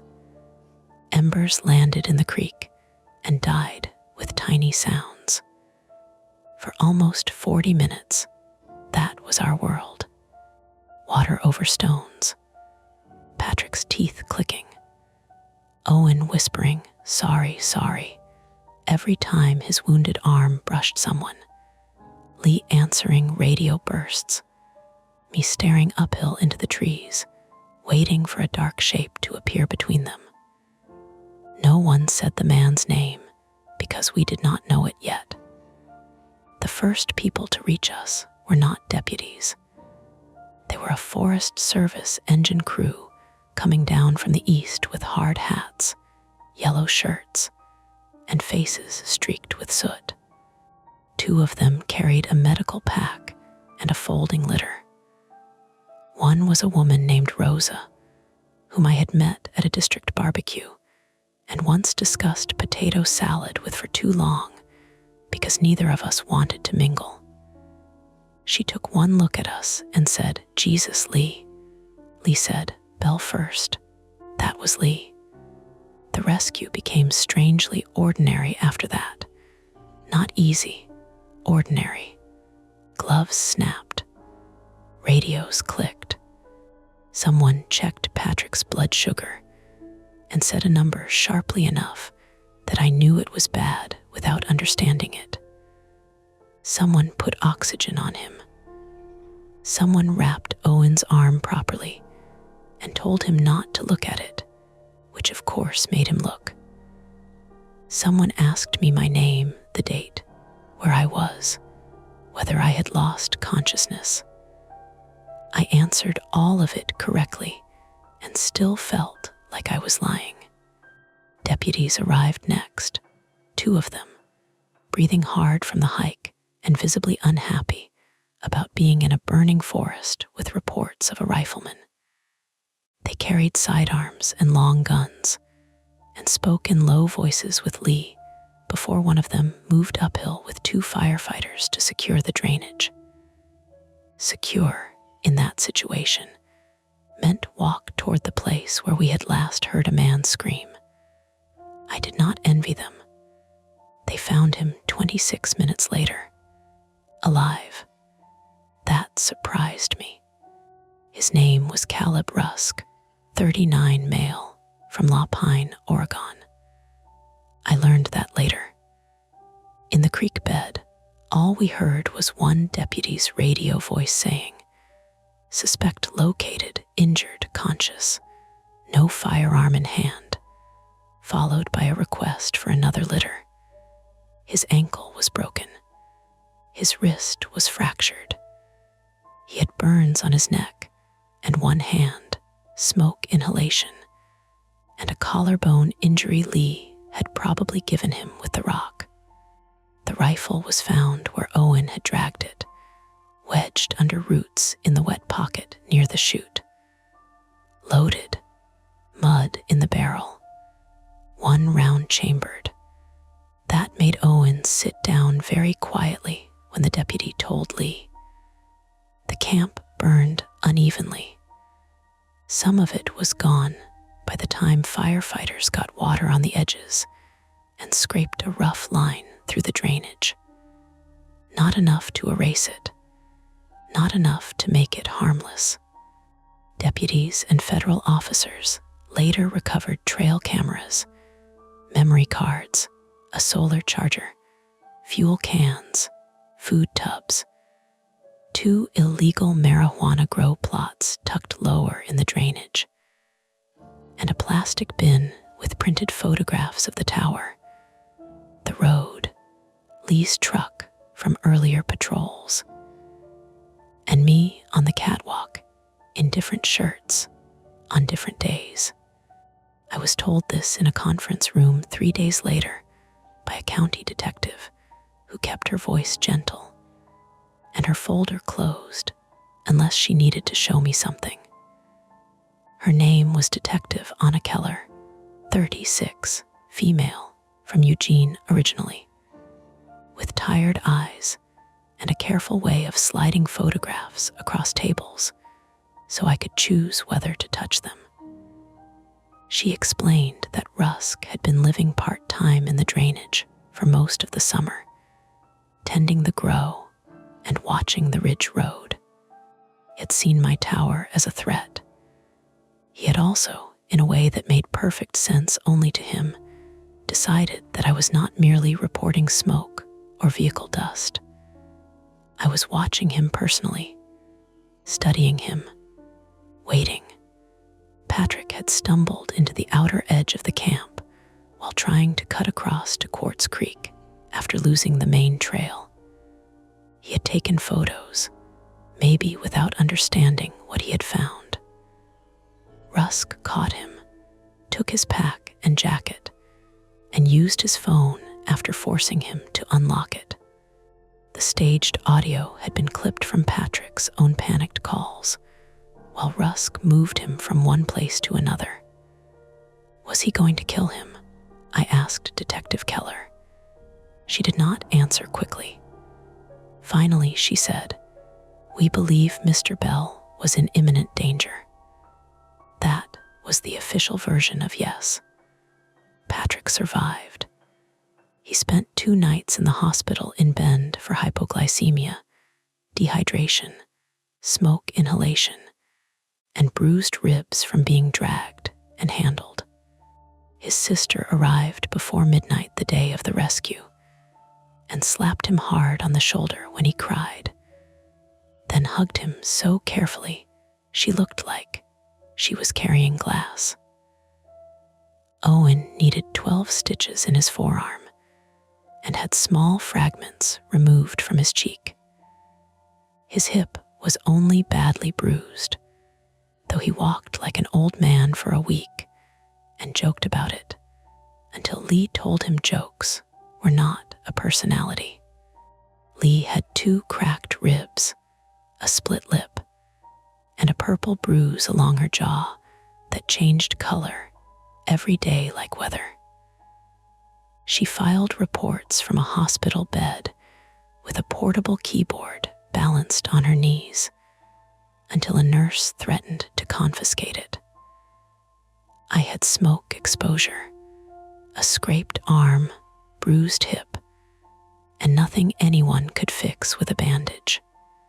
The Quartz Ridge fire stayed under 300 acres, mostly because crews caught it at the creek and old burn scar before the wind could drive it into heavier timber. Investigators never proved Rusk intentionally started it. The working theory was careless ignition near his camp. Maybe a stove, maybe a cigarette, maybe embers from a burn pile he should never have had. He denied starting it. He denied staging Patrick's gear.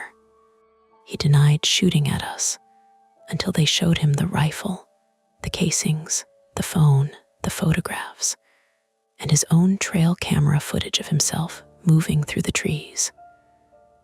After that, according to Detective Keller, he stopped talking. The tower survived. That felt wrong somehow.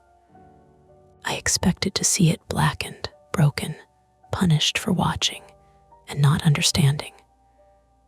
But when Lee drove me back up 3 weeks later to collect my things, Quartz Ridge looked almost normal from the road.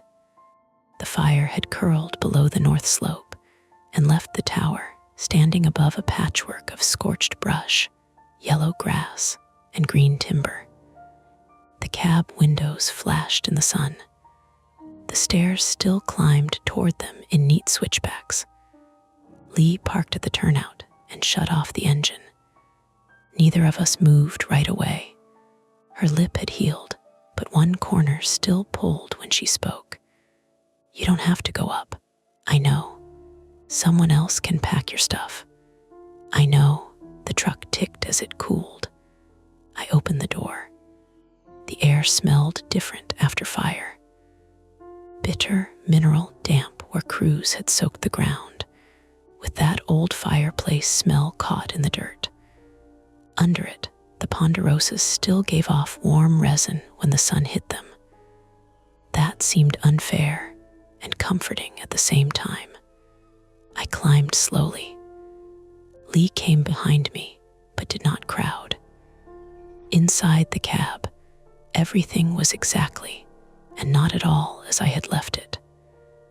The logbook lay open. My mug still pinned one corner of the map. A dead fly rested on the windowsill. Fine ash had slipped through gaps and dusted the table, the bed, the Osborne firefinder.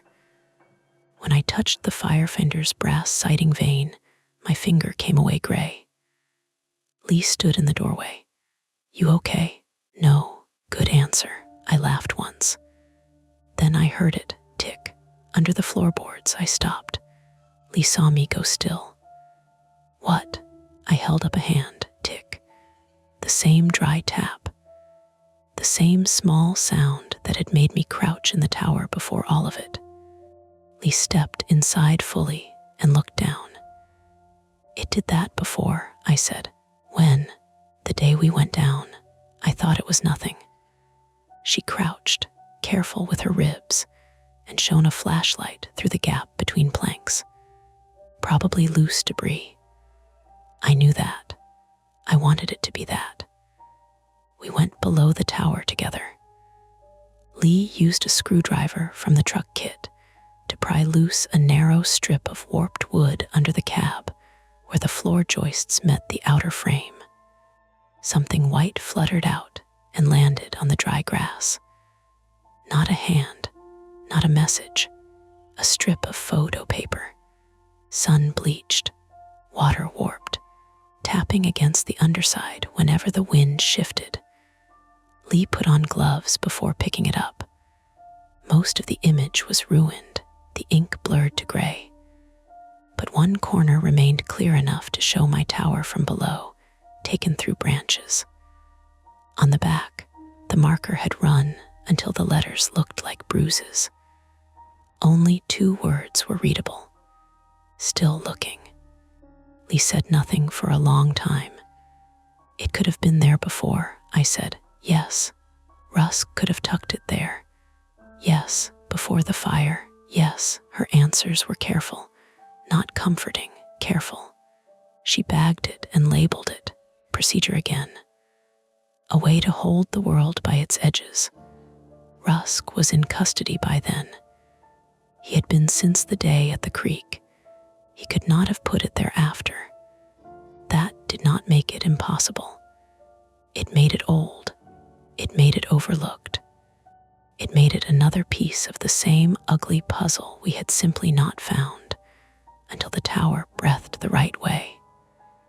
Still, when the wind moved under the floorboards and the tower clicked above us, I had to sit on the bottom stair until my hands stopped shaking. I did not finish the season.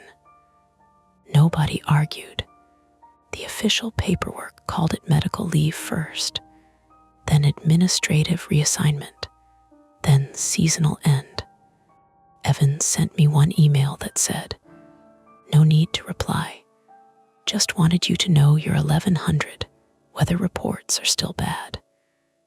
And I cried harder at that than I had in the hospital.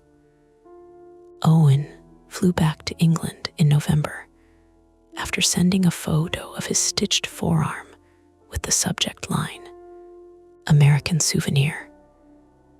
Patrick mailed a thank you card to the district office, addressed to all of us, with handwriting that slanted sharply downhill.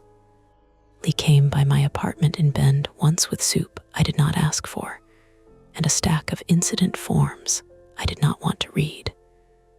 "You going back next year?" I asked her. "To fire?" "Yeah." She looked at me like the question was strange. "Yes," I nodded. She did not ask if I was. I think she knew. By December, the story had become smaller in public. That is what happens. Missing hiker rescued near wildfire. Illegal grow discovered on Forest Service land. Local man charged after armed confrontation. A few articles mentioned a lookout. None used my name, thank God. People in comment sections argued about funding, land management, weed, guns, hikers who don't carry enough supplies, whether Firewatch towers were outdated, whether they were romantic, whether anyone should be alone out there at all. I stopped reading. Most days, ordinary life returned in pieces. Grocery store lights, traffic on 3rd Street, my upstairs neighbor vacuuming at 7 a.m., the smell of laundry from the vent outside my window. I got a job over winter doing permit paperwork for a recreation office, which meant fluorescent lights, a shared printer, and people asking where to park snowmobiles. It was boring in a way I tried not to love too obviously, but sometimes still, I catch movement where there should not be any. Between parked cars, past the dark reflection in a window, in the narrow line of trees behind the office lot when the wind moves through them one trunk at a time. It is always explainable. A person walking a dog, a branch springing back, a deer stepping through shade, a plastic bag snagged on brush. I believe that. I have to. The last time I saw Lee, she was headed to a winter training in Redmond. She hugged me carefully because her ribs still complained in cold weather. "You did good," she said. I shook my head. "We got lucky." That too. Then she looked past me toward the parking lot, where a row of junipers moved in the wind with that old familiar shifting, one shadow crossing another. Neither of us spoke. After a moment, Lee said, "You don't have to keep looking." But she knew that was not true. Some jobs end on paper. Some habits don't. And when the trees move wrong, I still count the seconds before I blink. The shadows fade for now, but the stories never end. Don't forget to hit like, subscribe to Mia Horror Stories, and join our community of horror lovers. If you're hungry for more, check out the next video. Just remember, the scariest part is often the one you don't see coming. Hey friends, it's your girl Mia. This is Mia Horror Stories. And tonight's story, My Rental Car Came with a Dash Cam Full of My Own Memories, is told in darkness. The screen will stay black, so you can simply listen, imagine, and feel every moment without distraction. Trust me, the build-up matters, and the ending is where the real chill hides. So don't look away, and don't leave early. The first thing I noticed was my own laugh coming from the rental car before I'd even turned the engine on. Not a full laugh, not some big, open, happy sound. Just a short, embarrassed breath through the nose, the kind I make when I'm trying not to look scared in front of someone else. It came from the dash cam. The little black unit was mounted behind the rearview mirror, half hidden by the gray plastic housing for the rain sensor.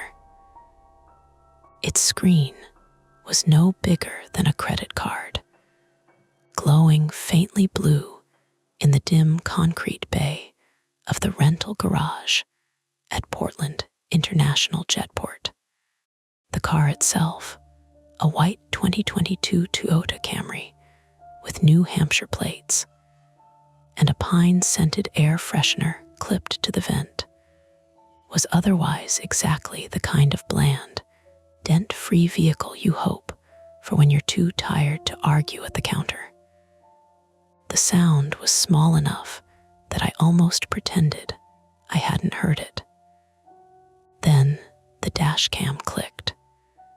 The screen brightened, and my face appeared on it.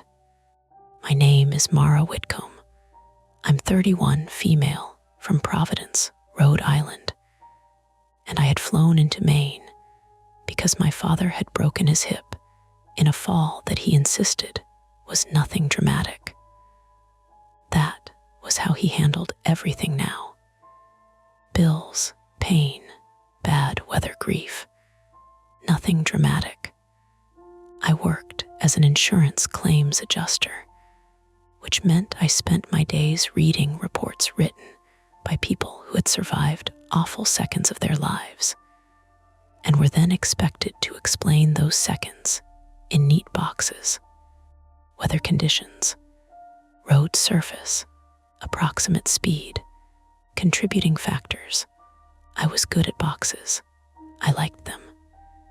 Boxes made life feel less likely to spill everywhere.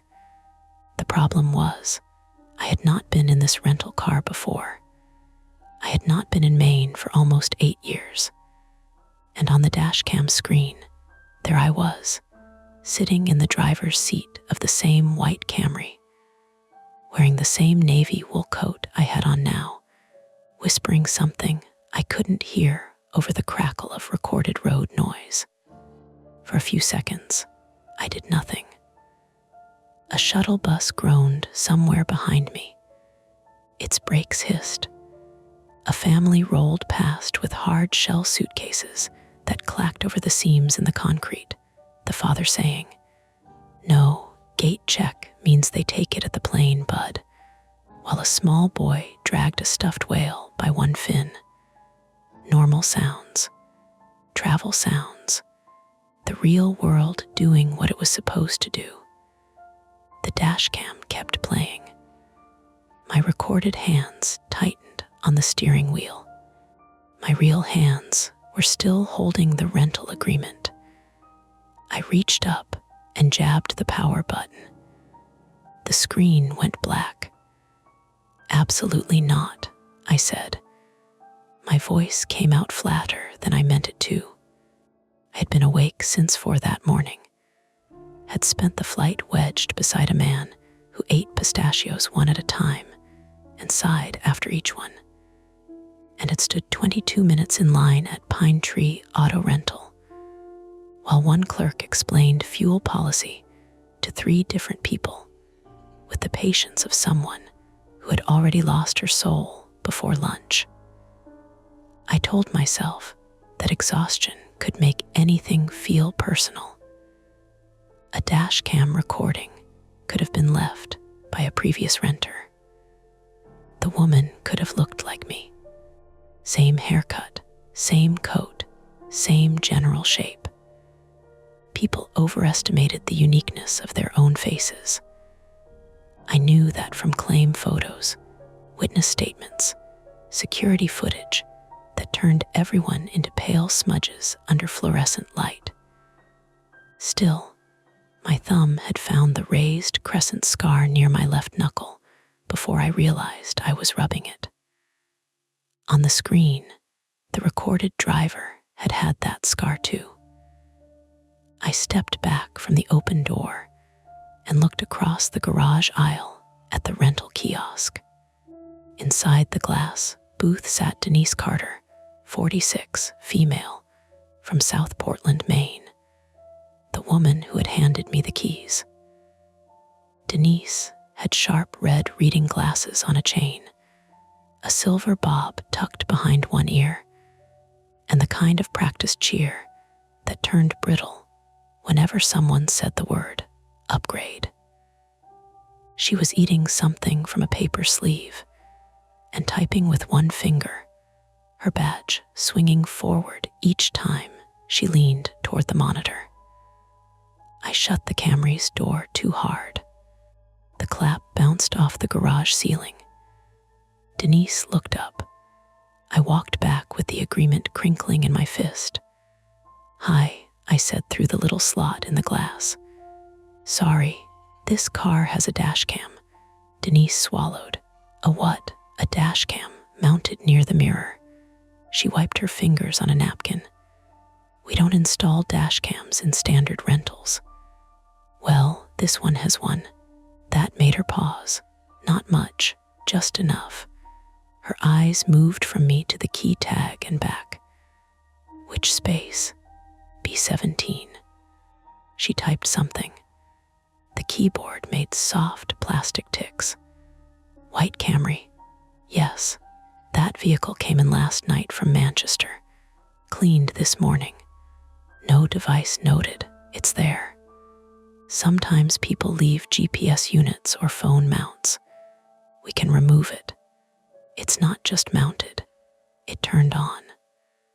I tried to keep my voice low because the family with the stuffed whale had stopped near the vending machine, and the boy was now watching me with the clear, pitiless interest of a child sensing adult trouble. It played a video. Denise's expression settled into customer service neutral. "Of what?" I hesitated. "Of me," I could have said. "Of me sitting in that car before I ever sat in that car." Instead I said, "The driver." Denise slid open the side door of the booth. Cold garage air moved around her, carrying the smells of wet tires, old coffee, and exhaust that never fully left the concrete, no matter how many fans churned overhead. "Let's take a look," she said. We walked back together, her sensible black shoes tapping faster than mine. She carried a small flashlight and a laminated damage checklist, as if the proper form could make the thing behave. "This happen often?" I asked. "People leave things all the time. Things that are wired in." She gave me a glance. "You said mounted. I don't know cars." "That's all right. Most people don't." It was the first kind thing anyone had said to me that day, and for some reason, it made my throat tighten. My father used to say the same thing when I was 16 and terrified of merging onto I-95. Most people don't, Mayor. That's why they invented horns and insurance. Denise opened the driver's door and leaned in. Her flashlight beam slid over the dashboard, the cup holders, the black cloth seats vacuumed into clean stripes. The dash cam sat behind the mirror like an insect tucked under a leaf. "Well," she said, "that's a dash cam. That is a dash cam. Yours. No." She reached up, careful not to bump the mirror, and touched the side of the unit. The screen flickered awake. Both of us froze. The video resumed where I had stopped it. The angle looked out through the windshield onto a 2-lane road lined with dark trees. Rain spotted the glass. Wipers dragged across the frame with a tired rubber squeak. The image shook slightly with the movement of the car. On the audio, my recorded voice said, very softly, "I shouldn't have come back." Denise turned her head toward me. I was aware of the garage around us in pieces. The whine of a distant vacuum, a loose sign tapping against a pole, the damp wool smell of my coat where the collar touched my chin. "That's not from this garage," Denise said. "No," her eyes stayed on the screen. "Do you recognize the road?" I did. Not immediately. Not in a clean, useful way. More like my body recognized it before my mind wanted to. The narrow shoulder eaten by pine needles. The sagging mailbox shaped like a little red barn. The yellow sign warning of a frost heave that looked, on the tiny screen, like a bent elbow. Route 113, outside Freiburg, near the turnoff to my father's house. My mouth went dry in the annoying, physical way it does before you have to speak in a meeting. "It's probably a previous renter," I said. Denise said nothing. "It could be a voice thing," I added. "People sound alike on recordings." The recorded me laughed again. That same pinched little laugh. Then the video cut to black. The dash cam made a beep. A menu appeared. SAVEDFILES. 19 Denise stepped back from the car. "I'm going to call my manager," she said. The word manager should have calmed me.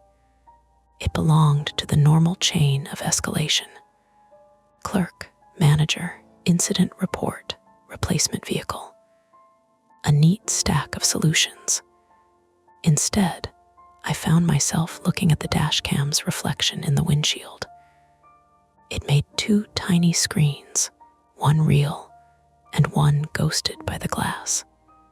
"I need to get to Lovell before dark," I said. "My manager can get you another car." "How long?" Denise glanced toward the booth. "Depends what we have ready." That was the practical problem. My father lived alone in a small house on Kezar Lake Road, though alone was the word he used, and isolated was the word I used. He had a neighbor who checked on him, and an orthopedic appointment scheduled for the next morning in Bridgeton, and a stubborn belief that asking me to come meant he had failed at being independent. I had already missed the first bus connection I had considered taking. The sky beyond the garage exit was the dull pewter of early winter rain, and in Maine and November, dark did not arrive so much as drop. My phone buzzed. "Dad," I answered with my back to the car. "Hey," I said. I landed. Father Thomas Whitcomb, 68 male from Lovell, Maine, sounded smaller through the phone than he had sounded the last time I saw him in person. Not weak exactly. Compressed, like the pain had made him fold himself inward. Good, don't rush. Roads are slick. I'm at the rental place. They give you something with tires. That is usually included. He made a sound that might have been a laugh. Smartass. Behind me, Denise was still watching the dash cam. How's your hip? I asked. Attached. Dad. I'm taking the pills like they said. Good. A pause opened between us. There were so many things inside it that neither of us wanted to touch. My mother's name, the last argument, the fact that I had not come home for Christmas or his birthday, or the memorial service for a neighbor who had practically raised me on peanut butter crackers and lake warnings. The fact that I had answered his call this time because the word fall had cut through every wall I had built. You okay driving up? He asked. I'm fine, coming through Freiburg. Probably. Don't take the back way after dark. The garage seemed to narrow around me. What back way? You know the one, past the old camp road. GPS still tries to send people through there. Washout last spring made a mess of it. I looked at the dash cam, the black screen, my face faintly reflected in it. Yeah, I said, I won't. Mara, yeah, he breathed out slowly. I'm glad you're coming. The words landed wrong. Too gentle. Too late. Me too, I said, though I wasn't sure it was true yet. After I hung up, Denise was at the booth phone, speaking in a low voice. I stood beside the Camry and watched rain gather in bright beads on the windshield beyond the garage opening. Outside, an airport shuttle passed with a sigh of water under its tires. A man in a charcoal overcoat approached from the row behind mine, tugging a black rolling suitcase that had one bad wheel. The bad wheel clicked every rotation. He stopped when he saw my door open. Everything okay? He asked. This was Elliot Vance, 34, male, from Boston, Massachusetts, though I only learned his name a few minutes later when Denise dragged him into the problem by accident. He had the pale, underslept look of someone who lived out of conference rooms and airport lounges, with dark hair flattened on one side from headphones, and a loosened tie stuffed into his coat pocket. He was holding a paper rental sleeve like mine. Maybe, I said. He smiled in the automatic way strangers do when they regret asking. That's a very main answer. Denise came back then, phone pressed to her chest. Mr. Vance, she said. He raised his eyebrows. That's me. I'm sorry, there's been a system issue. Your assigned vehicle was B19, not B17. Elliot looked at the Camry, then at his key tag. Mine says B17. Denise's mouth tightened. I held up my keys. So did he. The tags matched. Same stall. Same vehicle number. Same barcode sticker.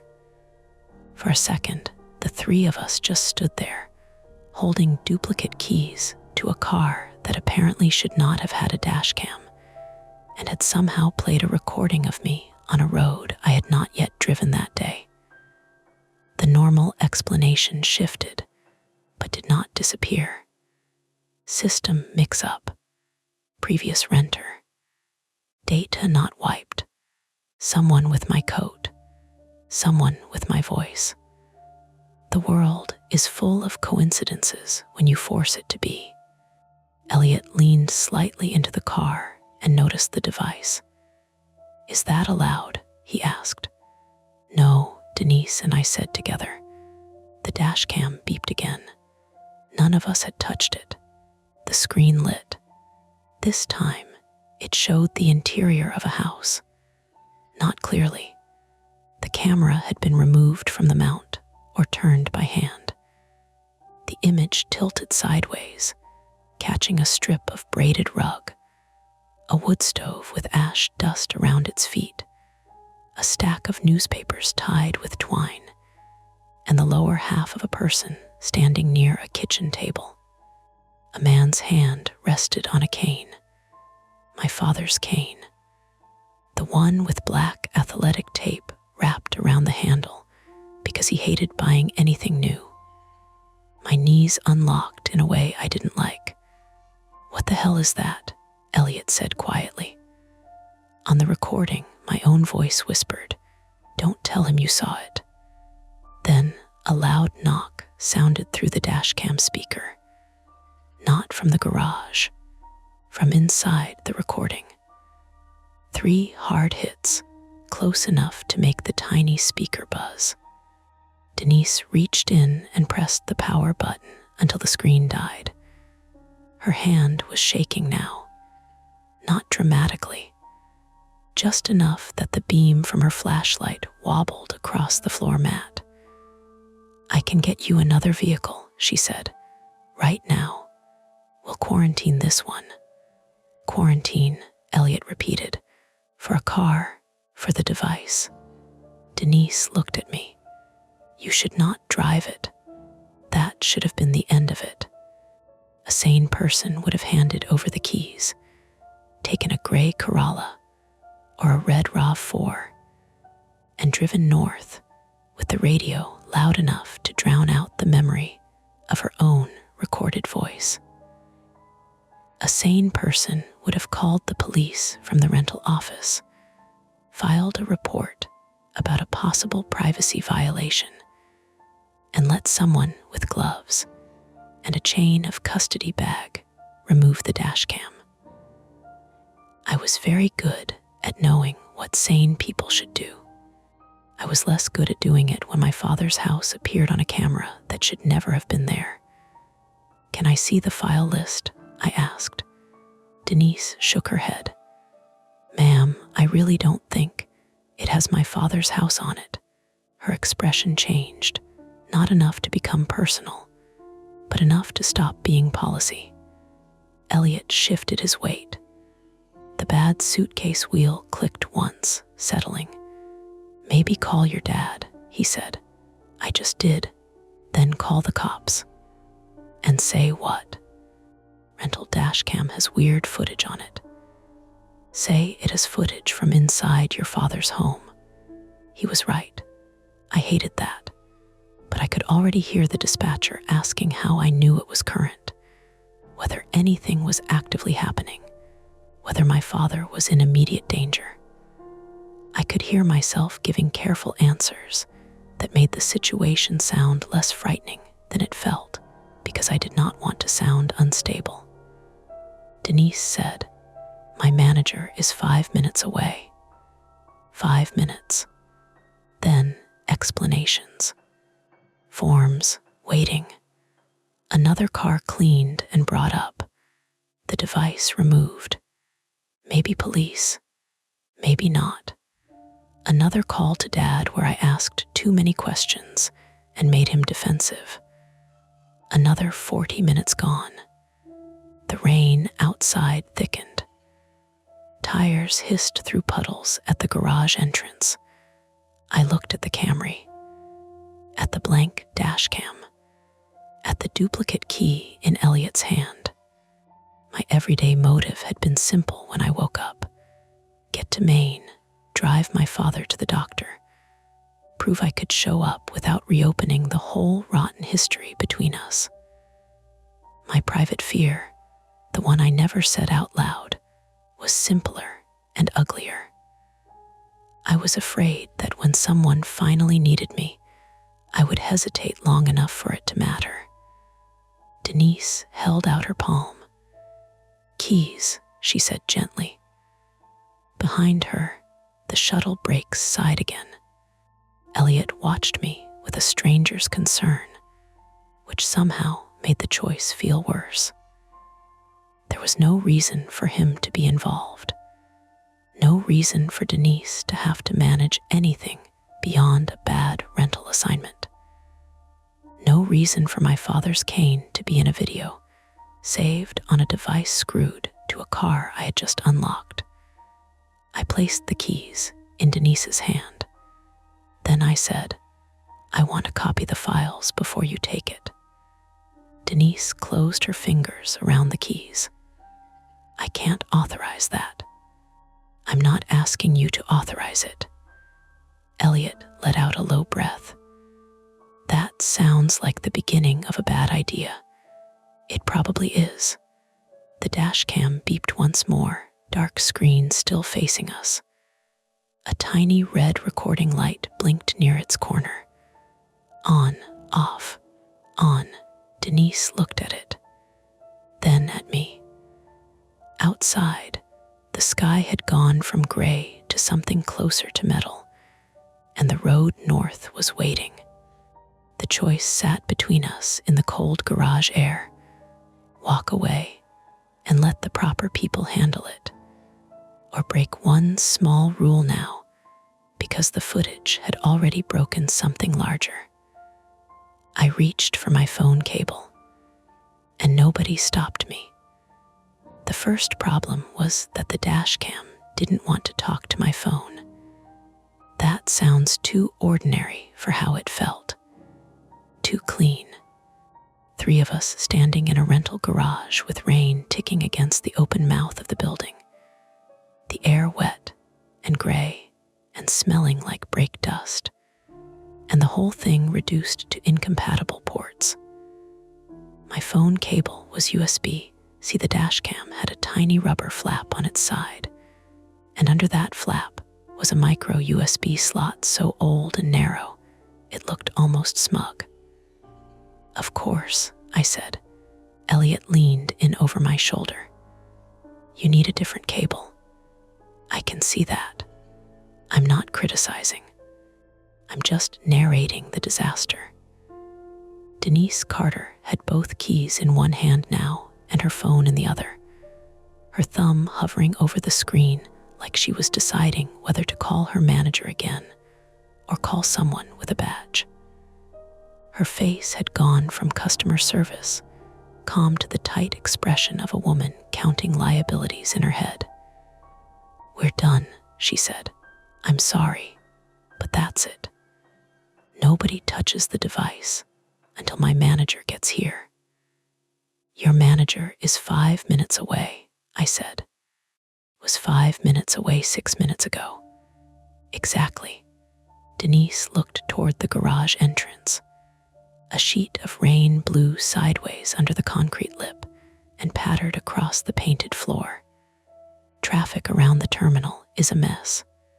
Then we use those 6 minutes. Mara." The way she said my name stopped me for half a beat. Not because it was warm, because she had moved from ma'am to Mara without noticing, and that meant the strange little customer problem had become something else. I held up my phone. "There's footage from inside my father's house on that thing." "I understand." "No, you don't." My voice sharpened. "He's alone. He broke his hip. He has one neighbor who checks on him when she remembers, and he has a landline because he thinks cell towers are basically decorative.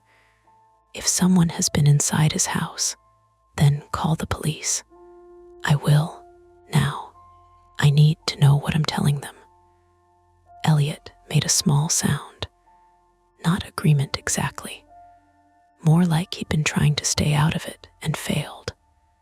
Denise turned on him. "You too." He lifted one hand. "I'm not on anybody's side." "That's never true," she said. He looked at the dash cam again. "I just think if my dad's house showed up on a mystery camera, I'd want the files." That quieted her, but only for a second. "You people are going to get me fired," Denise said. "You can say I took it," I said. "Wonderful. Then I'll only be unemployed and part of a criminal complaint." It's a rental car dash cam, not a murder weapon. None of us liked how that sounded once it was out loud. The dash cam sat there with its red light blinking. On, off, calm as a pulse. Denise took a step back from the car and rubbed her forehead under the edge of her red glasses. "I have cables in the booth," I stared at her. I said that out loud, did I? She muttered. Elliot's mouth twitched. You did. I hate both of you already. She walked fast toward the booth, shoes tapping. The sound bounced down the rental rows, mixing with the clank of luggage carts and the faraway automated announcement from inside the terminal. A woman's voice reminding people not to leave bags unattended. Elliot and I remained beside the Camry. For the first time, I noticed he was still holding his duplicate key. You can give that back to her, I said. He looked down at it as if surprised. Right, but he didn't move. A drop of water slid from his coat cuff onto the concrete. His suitcase stood upright behind him, bad wheel angled out like a broken ankle. You don't have to stay, I said. I know. Do you have somewhere to be? Bar Harbor, tomorrow morning, corporate retreat. He said it like a diagnosis. I was going to drive up tonight, stop somewhere cheap, pretend the drive was meditative. Sorry, he shrugged. This is more interesting than trust exercises. That's one word for it. Studied my face, not rudely, but with the careful discomfort of a stranger deciding how much concern he was allowed to show. You really saw your dad's house? Yes. And your voice? Yes. Could it be from an old video? Social media? Family stuff? My father doesn't post videos. He still prints MapQuest directions. You have videos online. Everybody has videos online. Right. It was a reasonable question, and still I hated it. Because the reasonable questions were the worst ones. They didn't make the problem smaller. They made it more possible. Someone could have found my face, my voice, my father's address. Someone could have rented a car, installed a dash cam, loaded files onto it, waited for me to show up. Except, how would they know which car I'd get? Unless the car had been chosen for me. Unless the duplicate assignment wasn't a system issue. I turned toward the booth. Denise was digging through a drawer, throwing things onto the counter. Pens, receipt rolls, a flashlight, a tangle of charging cords. My phone buzzed again. For one stupid, hopeful second, I thought it was my father calling back. It was a text from an unknown number. No contact name. No area code I recognized. Just a photo. The image loaded slowly because the garage reception was bad, smearing down the screen in gray blocks before sharpening into a picture of my rental agreement lying on the Camry's passenger seat, taken from inside the car. I stopped breathing through my mouth. Elliot saw my face change. What?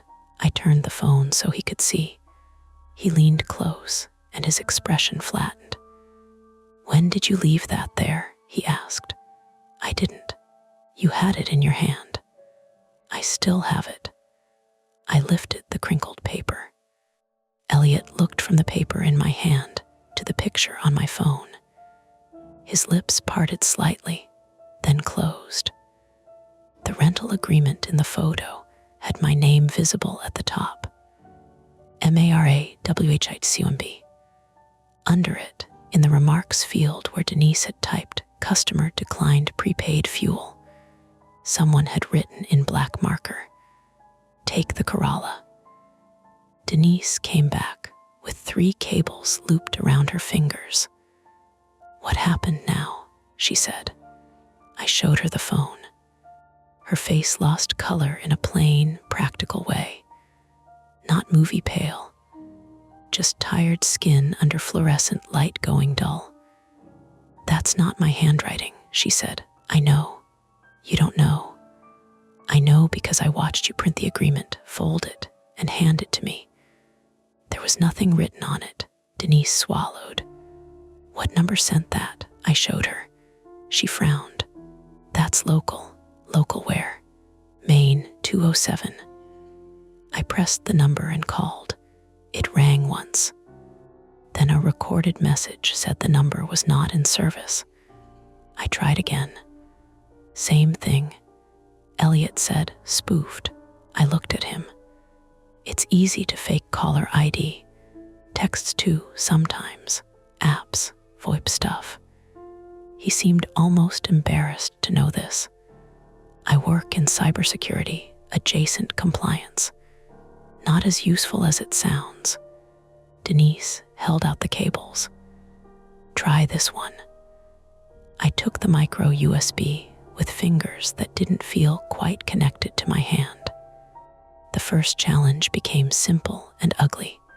Copy the files, call the police with something concrete, and get to my father before dark. Time narrowed. Rain thickened outside the garage until the open exit looked like a gray curtain. The drive from Portland to Lovell was already close to an hour and a half in good weather. In November rain, with tourist season construction cones still haunting half the roads and early dark swallowing the shoulder lines, it could stretch longer. My father had said not to take the back way after dark. The dash cam had shown that road anyway. Denise unlocked the Camry again, but stood close enough that her hip nearly touched the door, like she was physically preventing the car from becoming mine. I connected the cable to the dash cam, and then to my phone through a small adapter Elliot produced from his laptop bag. You carry adapters? I asked. I am a deeply unexciting man. The dash cam beeped. My phone asked whether I wanted to allow access to connected device storage. I tapped yes. A folder appeared, 19 files, all named by date and time, except the dates made no sense. They were from the next 3 days. I didn't say anything at first. I just stared until the numbers blurred. Denise leaned closer. Those are wrong. Could be the internal clock, Elliot said. Future dates. Cheap dash cams reset all the time. Bad battery, firmware glitch. User sets it wrong. He said it quickly, as if feeding all of us the same rope. I opened the first file. It played silently at first, just windshield, rain, road. The camera angle was familiar now. Driver's view, wipers scraping, headlights catching wet pavement. No GPS overlay. No speed. Then audio kicked in. A male voice said, she's already on her way. Not my father, not Elliot, not anyone I knew. The voice was close to the microphone, low and relaxed. American.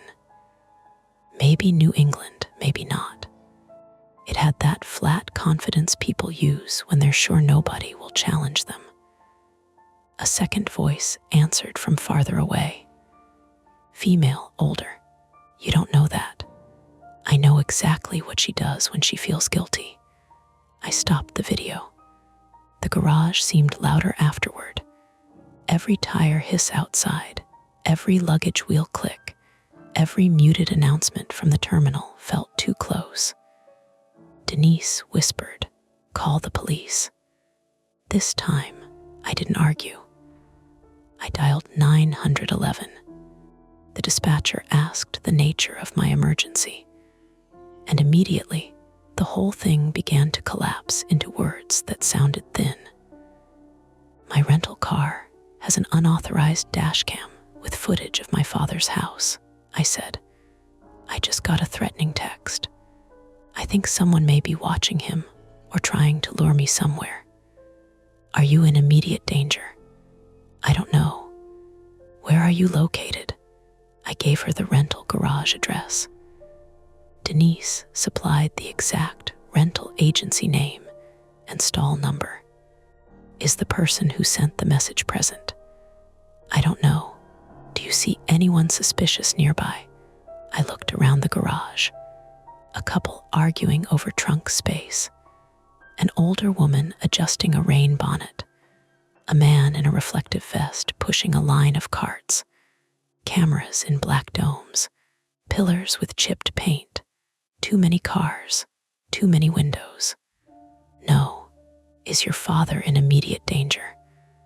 I don't know. He's at home in Lovell. He's injured. He may not be able to leave quickly. Have you contacted him? Yes, a few minutes ago. And he was safe at that time. I closed my eyes. He sounded safe. Okay. I'm going to send an officer to your location to take a report. For your father, I can request a welfare check through the appropriate jurisdiction. What is his address? I gave it. Saying my father's address out loud in a rental garage made me feel as if I had handed it to the air. The dispatcher told me not to touch or alter the device further. I looked at the cable connecting the dash cam to my phone. Okay, I lied. She told me to remain at the scene. That was harder. How long? I asked. I can't give an exact time. My father is an hour and a half away. Ma'am, if you believe there's a threat at his residence, officers can check on him. What officers? State police, sheriff. How long for them? I can place the request. She was calm, professional, doing her job. I recognized that tone from my own work, the careful voice of someone making procedure sound like movement. But procedure was not movement. It was a file opening somewhere, a call transferring, a unit maybe, if one was available. My father, in the meantime, was sitting in a house by a lake with bad cell service and a hip that made him slow. I thanked the dispatcher because that was what people like me did even when they wanted to scream, and I hung up. Denise stared at me. They told you to wait. Yes, so we wait. I looked at the road beyond the garage exit. Elliot said, Mara. I hated hearing my name from strangers.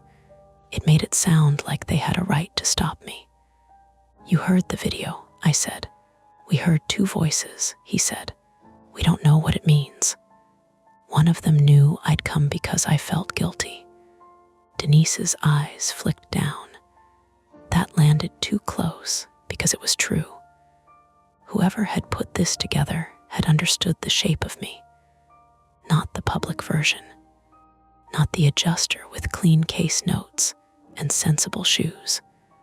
The worse version. The daughter who had let missed calls stack because every conversation with her father came with a ghost sitting between them. The woman who could explain liability, but not grief. Elliot stepped nearer, lowering his voice. That might be exactly why you shouldn't drive off. I'm not driving off. I'm going to my father. In the car with the mystery camera. No. Good, Denise said. I have a Corolla ready. All three of us looked at her. She seemed to remember the text at the same time we did. Don't take the Corolla. Oh, for God's sake, she said softly. It could be manipulation, Elliot said. It is manipulation, Denise snapped. That doesn't make it useless. My phone rang. Dad again. I answered before the first vibration finished. Dad. For 3 seconds, there was only static. Not TV static. Real phone line noise, thin and crackling, with something thudding faintly in the background. My father said, Mare, I'm here. You still at the airport? Yes. Listen to me. Did anyone come by the house today? What, anyone? Neighbor, repairman, delivery, anyone, he breathed unevenly. Vicky dropped soup around noon. Anyone else? A pause. Some woman called about the old Subaru. What woman? Wanted to know if I was still selling it. You're not selling the Subaru. No, that's what I told her. Was she at the house? On the phone? What number? I don't know. It said unknown. Behind his voice, something knocked. Once, not loud. A soft wooden sound like a cabinet closing. Dad, I said, where are you? In the kitchen. Is someone there? No. Are you sure? Mara, don't start. Lock the doors. They're locked. Check. I can barely stand. Dad, please. That changed his breathing. I heard the scrape of a chair leg, then his small grunt of pain as he shifted. No, I said quickly. Don't get up, don't. Stay where you are. You're scaring me. Good, I thought. Finally. Aloud, I said, there may be someone messing with us. I called the police for a welfare check. What the hell for? Because I stopped. Don't tell him you saw it.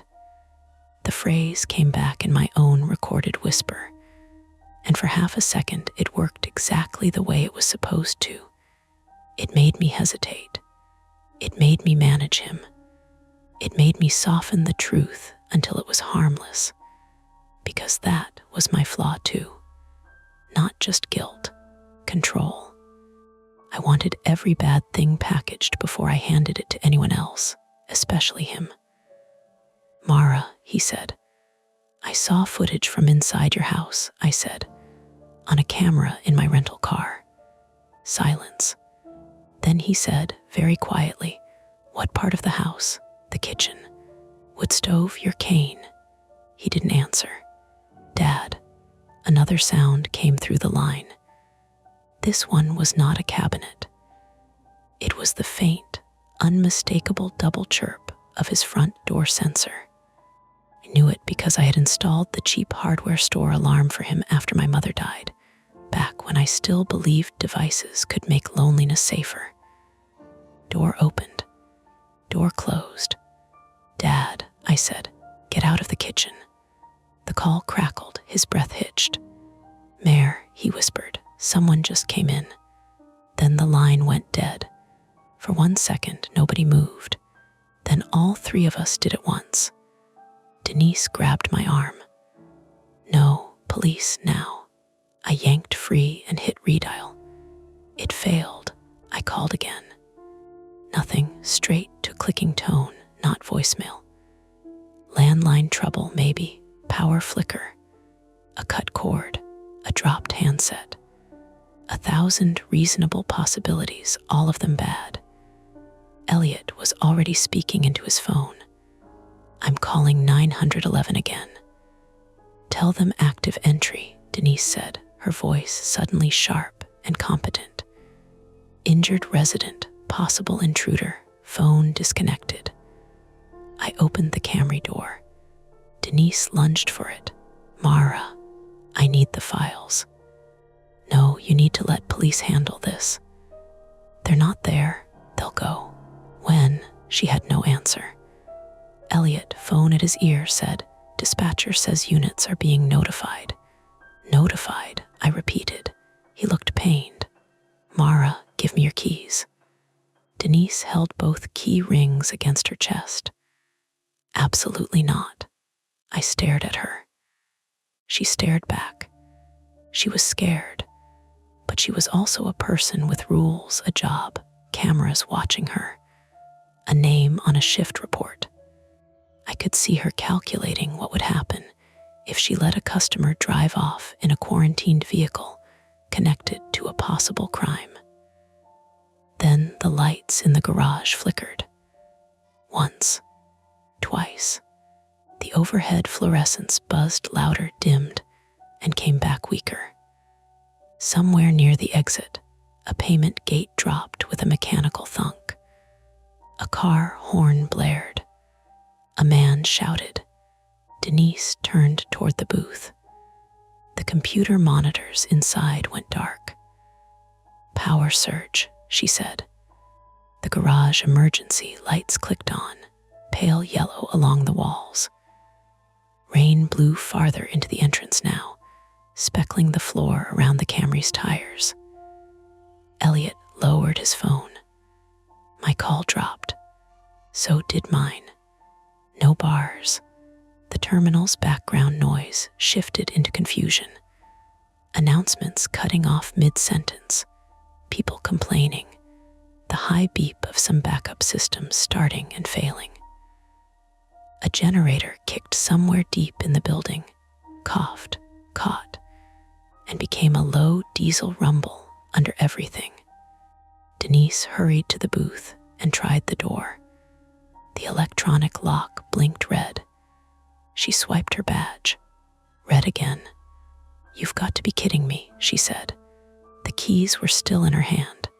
So was the cable. The dashcam screen lit by itself behind the windshield. A file began playing. This time there was no road and no house. Just the rental garage from the Camry's own windshield, filmed from exactly where it sat now. On the tiny screen, the garage was darker. Emergency lights only. Rain at the entrance. The same booth. The same rows. And in the video, Denise stood beside the car with blood running from a cut at her hairline, shouting something soundless while Elliot dragged his bad suitcase behind him, and I climbed into the driver's seat.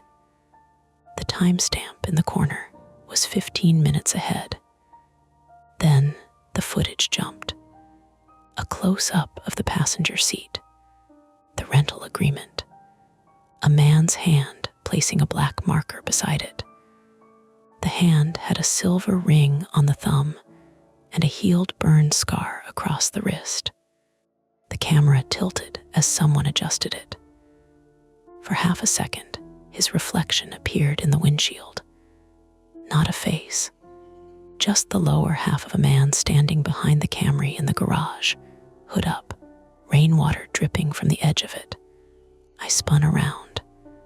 At the far end of row B, near the concrete pillar marked exit, a hooded man stood between two parked SUVs. He was looking straight at us. Then he lifted his hand. The silver thumb ring caught the emergency light. Denise whispered, "Oh my God." The man turned and walked toward the stairwell. Not running, not hiding, walking, like he knew exactly what we would do next. And now the choice was gone. We chased him because waiting had stopped feeling like a decision and started feeling like surrender. That was the first bad choice. Or maybe it was the first honest one. The hooded man slipped through the stairwell door at the far end of row B, just past the pillar marked exit in flaking green paint. The door had a narrow wired glass window set into it, and for 1 second his shape broke behind that glass. Shoulder, hood, the pale slash of his hand on the push bar. Then he was gone. Denise moved first, not toward him, toward me. "No," she said, grabbing the sleeve of my coat. "No chasing. That is how people get hurt in every training video ever made." I pulled my arm back. "He knows where my father is. You don't know that. He sent the text. He was in the footage. He had the ring. He wants you to follow him." Elliot stood between us and the open driver's door, phone lifted high, trying to find a signal like he could physically hook one from the air. His face had gone shiny with sweat, not from heat. The garage was cold enough that our breath sometimes showed near the entrance, but from pressure. From being pulled into someone else's disaster and realizing the exit signs did not mean what they usually meant. "Nothing," he said. "No bars. Emergency calls only, maybe." But mine dropped. The garage had changed in the power outage. It wasn't dark exactly. The yellow emergency lights along the concrete walls still glowed, and the open side of the structure let in the dull storm light. But the ordinary brightness was gone. So was the ordinary hum. Without the fluorescent rose overhead, every sound had edges. Rain ticking on the hoods of cars, the diesel generator coughing below us, luggage wheels scraping somewhere near the elevators, a child crying in short, angry bursts. Denise pointed at the booth. We get inside. We use the landline. The electronic lock won't open. There's a manual key in the supervisor box. Where? She hesitated. That hesitation told me the answer before she said it. In the office behind the counter. Inside the booth. Elliot let out one dry laugh. That's a very secure place for the key that opens the locked room. Shut up, Denise said, but there was no heat in it. The dash cam was still glowing behind the windshield. It had frozen on the last frame of the hooded man's hand near the passenger seat, silver thumb ring bright as a coin. I should have stayed with the car. I know that now.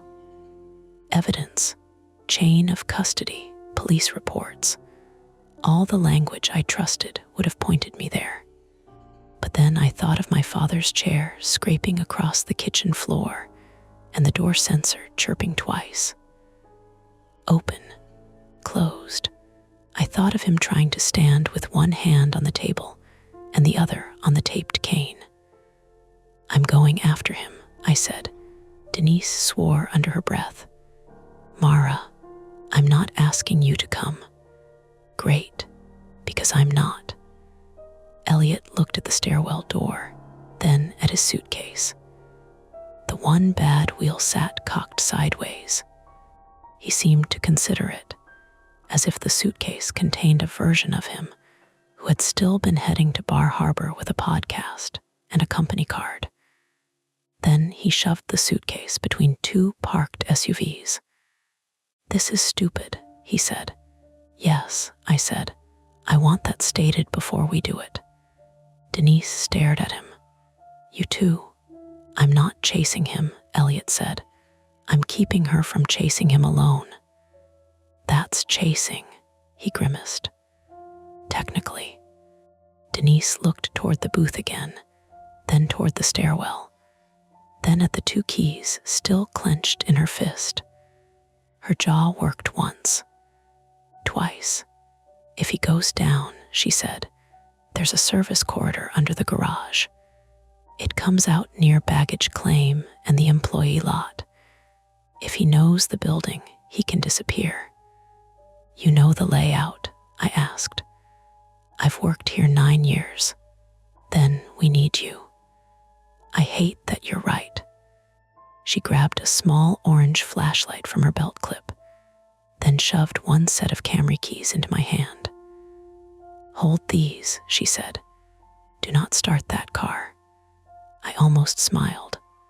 Almost. We crossed row B in a tight line. Denise first, fast and low-like. She knew every oil patch on the floor, me behind her, Elliot last, glancing over his shoulder every few steps. We passed B18, a blue Hyundai with a child seat base left crooked in the back. B19, an empty space. B20, a silver RAV4 with its hatch open and rainwater dotting the cargo mat. Beyond the painted arrows, the concrete sloped toward the stairwell door. The handle was wet. Denise pressed it with her sleeve. The stairwell smelled like mop water, damp clothes, and the stale metal scent of places that trap weather. The emergency lights inside were red, and they turned our hands and faces the color of old bruises. One flight went down to level 1 and baggage claim.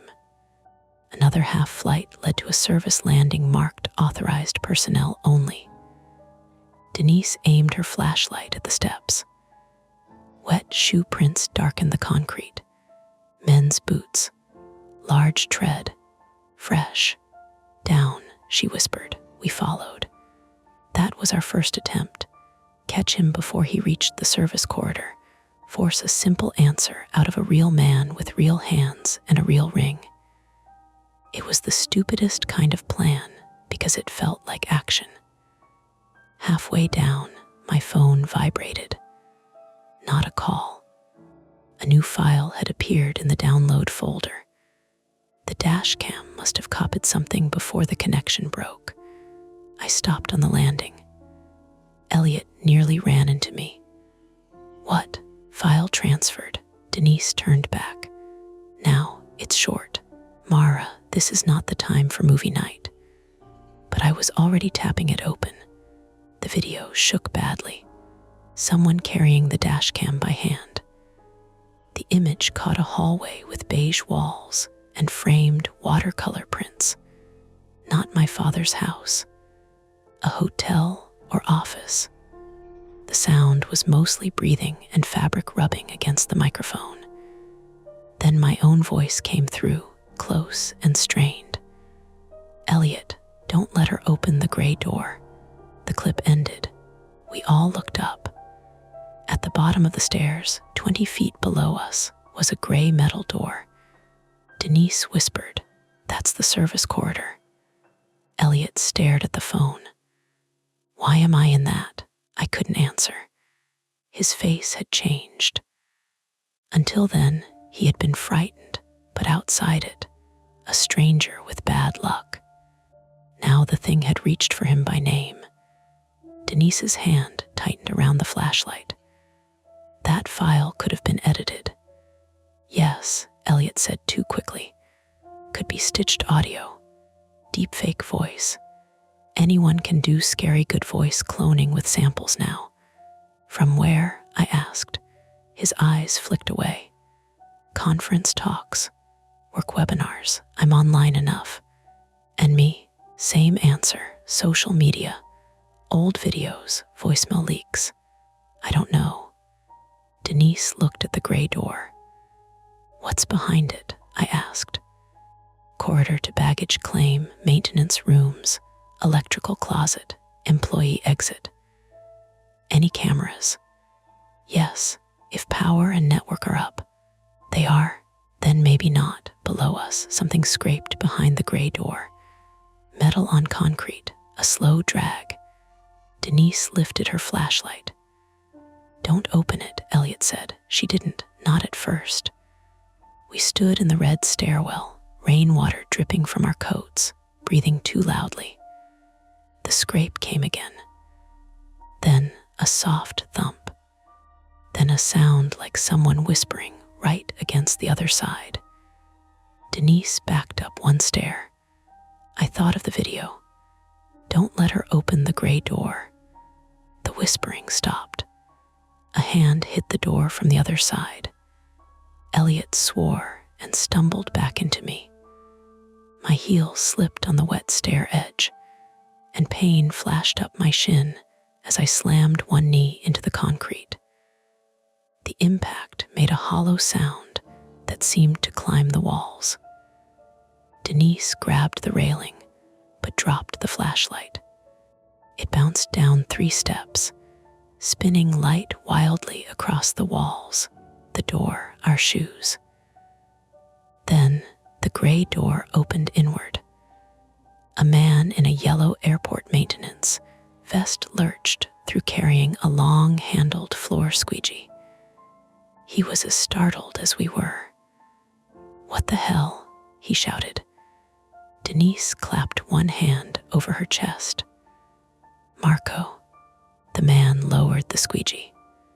This was Marco Bellini, 52, male from Portland, Maine, airport maintenance staff, broad-shouldered, gray-bearded, with tired eyes and a knit cap pulled low.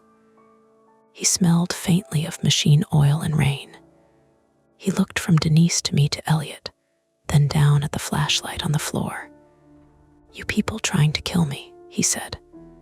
Elliot bent forward, hands on knees, laughing once without humor. Great, great, maintenance ghost. Love love that. The misdirection should have relieved me more than it did. Marco had been clearing water from the service corridor because the storm drains near the employee entrance were backing up. The scraping was his squeegee. The whispering was his radio, turned low and clipped to his vest. The hand on the door was because he had no free hand and had bumped it open with his shoulder.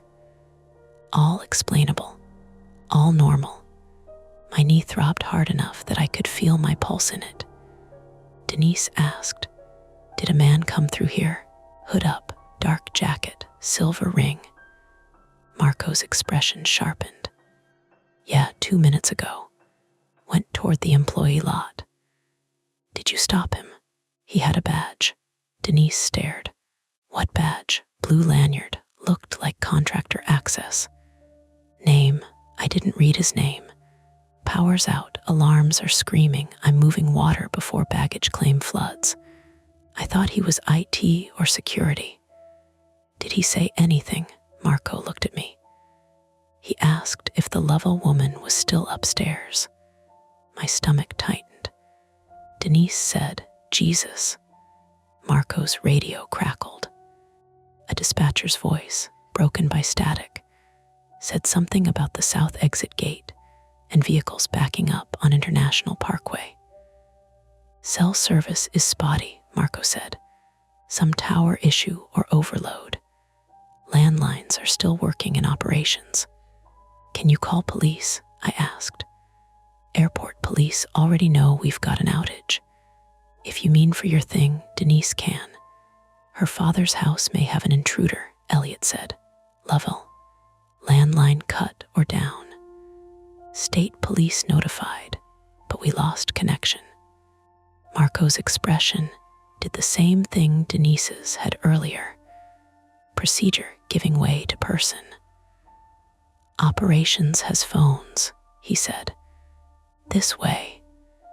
That became our second attempt. Stop chasing, get to a working phone, force the emergency call through with enough urgency that someone would actually reach my father. Marco led us through the gray door into the service corridor. It ran under the rental garage like the back of a theater set. All pipes, stained ceiling tiles, concrete block walls painted beige at some point, and then forgotten. To our left, the corridor sloped toward baggage claim. To our right, it narrowed past an electrical room, a janitor closet, and an exit marked employee parking / authorized access. Water had crept in from the employee lot side, spreading across the floor in a thin skin that reflected the emergency lights. Marco pushed it back with the squeegee as we walked. My knee hurt every step. Not broken, not dramatic, just a hot, swelling ache that made me angry. We turned left toward operations. Denise moved faster now, badge out, flashlight up. "There's a phone by the loading dock office," she said. "Then we wait for airport police." "No," I said. She didn't stop. "Mara, call first. Then I'm leaving." "In what?" I had no answer. The Corolla warning sat in my head like a hook. The Camry felt contaminated. Every other car in that garage suddenly seemed less like transportation and more like something waiting to be chosen wrong. Elliot limped slightly behind me. "You okay?" I asked. "Hit my ankle when I jumped. Very heroic injury." "Sorry, not your fault.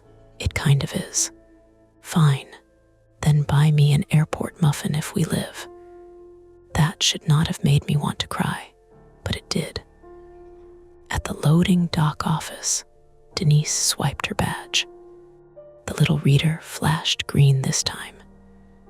The office was cramped and smelled of wet cardboard, coffee burnt down to sludge, and printer toner. A desk phone sat beside a stack of lost luggage forms. Denise picked it up. Dial tone. The sound was so ordinary it almost hurt. She called 911 first, giving her employee ID, location, and a clean, frightening summary. Possible intruder at injured resident's home in Lovell. Caller disconnected after reporting someone inside. Suspect seen at Portland Jetport rental garage. Unknown male, hooded jacket, silver thumb ring, burn scar, possible contractor badge. She listened. Her face tightened. "What do you mean unable to confirm dispatch?" she said. I stepped closer. She held up a hand. "No, I understand weather and coverage. But this is active, yes. Yes, I'll hold. That word broke something in me. I took the second phone on the wall and called my father's number. It rang. Once, twice, then clicked. For half a second, I heard the house. Not him speaking. Not clearly. The hollow sound of the kitchen, maybe. Rain on the back windows. A chair leg scraping. Then a voice answered, female. Whitcomb residence. I pressed the receiver so hard to my ear it hurt. Who is this? A pause, then. Mara. It was Vicky Havel, 64, female, from Lovell, Maine, my father's neighbor. Retired elementary school secretary. The woman who had brought soup and checked his mail when snow piled against the road. She had known me since I wore purple glasses and lied about practicing piano. Her voice was thin with alarm. "Vicky, are you at the house? I just got here. Your dad called me from the kitchen phone, and then the line went dead, so I came over." "Is he there?" "He's here." I closed my eyes. My knees weakened so quickly I put one hand on the desk. "He's okay. He's shaken up. He tried to get to the porch with that damn cane and nearly fell again. I've got him sitting." Was someone inside? "I don't know." Her voice dropped. The front door was open when I pulled in. Denise was still on hold. Elliot and Marco had gone still. "Vicky, listen, lock the doors." I did. "Stay away from the windows." "Mara, what is happening?" "I don't know yet. Police are supposed to be coming." "I haven't seen anyone. Did you see a car?" Rain crackled over the phone line. Vicky breathed close to the receiver. "There was one at the end of the drive," she said. "Dark pickup, maybe. No headlights. I thought it was your rental at first. But when I turned in, it pulled away toward 5A Route 5A, the Lake Road. Not the back way. Not yet. Can Dad talk? He's arguing with me about aspirin, so yes." Then his voice, farther away, "Tell her I'm fine." "He's fine," Vicky said. "He is not fine. Put him on." There was shuffling, a muffled protest. Then my father came on, breathing hard. "Mara, Dad." I locked the damn door. I thought I did. "What happened?" "I don't know." Heard it open. I saw someone in the front hall. Who? Man, hood. Didn't come all the way in, just stood there. What did he want?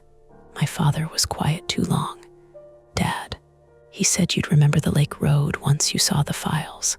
I gripped the phone. "What does that mean?" "I don't know." But he did not say it quickly enough. Behind me, Denise finally hung up the other line. "State police are dispatching from Bridgeton, if available," she said. "Could be 25 minutes or more with weather." 25 minutes. Lovell was too far from Portland for me to beat them. Too close for me to do nothing. My mind began making maps. Jetport to I-295, north to Falmouth Spur, Route 302 through Windham and Naples, Bridgeton, then up toward Lovell. Or I-95 to Gray, then 302. Rain, dark, hydroplaning, tourists driving too slow or too fast. My father's house beyond all of it, on a road where a dark pickup could sit with its lights off. "Stay with Vicky," I told him. "Do not leave. Do not answer the door. I'm not helpless. Tonight you are." He made a wounded sound. "That's cruel. It's true." A silence passed between us, old and familiar. The kind that used to come after my mother's name entered a room without being spoken. Then he said, quieter, "Mara, don't take the lake road." The phone clicked. Dead again. Not static this time. Dead. I stared at the receiver. Denise said, "What did he say?" "Don't take the lake road." Marco crossed himself once, barely, like he didn't mean for us to notice. Elliot noticed. "What?" Marco shook his head. "Nothing, not nothing," I said. He looked uncomfortable. "Road around Kezar. People use it when 5 is slow. Narrow, bad shoulders, no lights. There was a fatal crash there years ago." My throat tightened. "What crash?" He glanced at Denise, then away. "I don't know details. But I did, not all at once. Memory does that sometimes. It pretends to be a locked room until one sound finds the right hinge. Rain on a windshield. My mother driving. Me in the passenger seat at 16, angry about something stupid. A curve near the lake. Headlights too close. The sound of metal under pressure. Then nothing clean enough to keep. I had told myself for years that I didn't remember the crash because concussion and shock had taken it from me. My father had never pushed. The police report had been tidy. Deer in road. Overcorrection. Wet pavement. Contributing factors. Boxes. I had lived inside those boxes. Elliot said my name, but I barely heard him. A loud alarm began bleeding from the corridor. Marco looked toward the door. Fire panel. Denise stepped out first. The corridor emergency lights were flashing now. Red over yellow, red over yellow. Far down toward the employee parking exit, water was spreading faster across the floor, pushed in by wind and the rising storm drain. It carried leaves, grit, and something white that bumped against the wall and spun. A parking access card, blue lanyard attached. Marco picked it up. The badge photo was scratched, but the name was readable.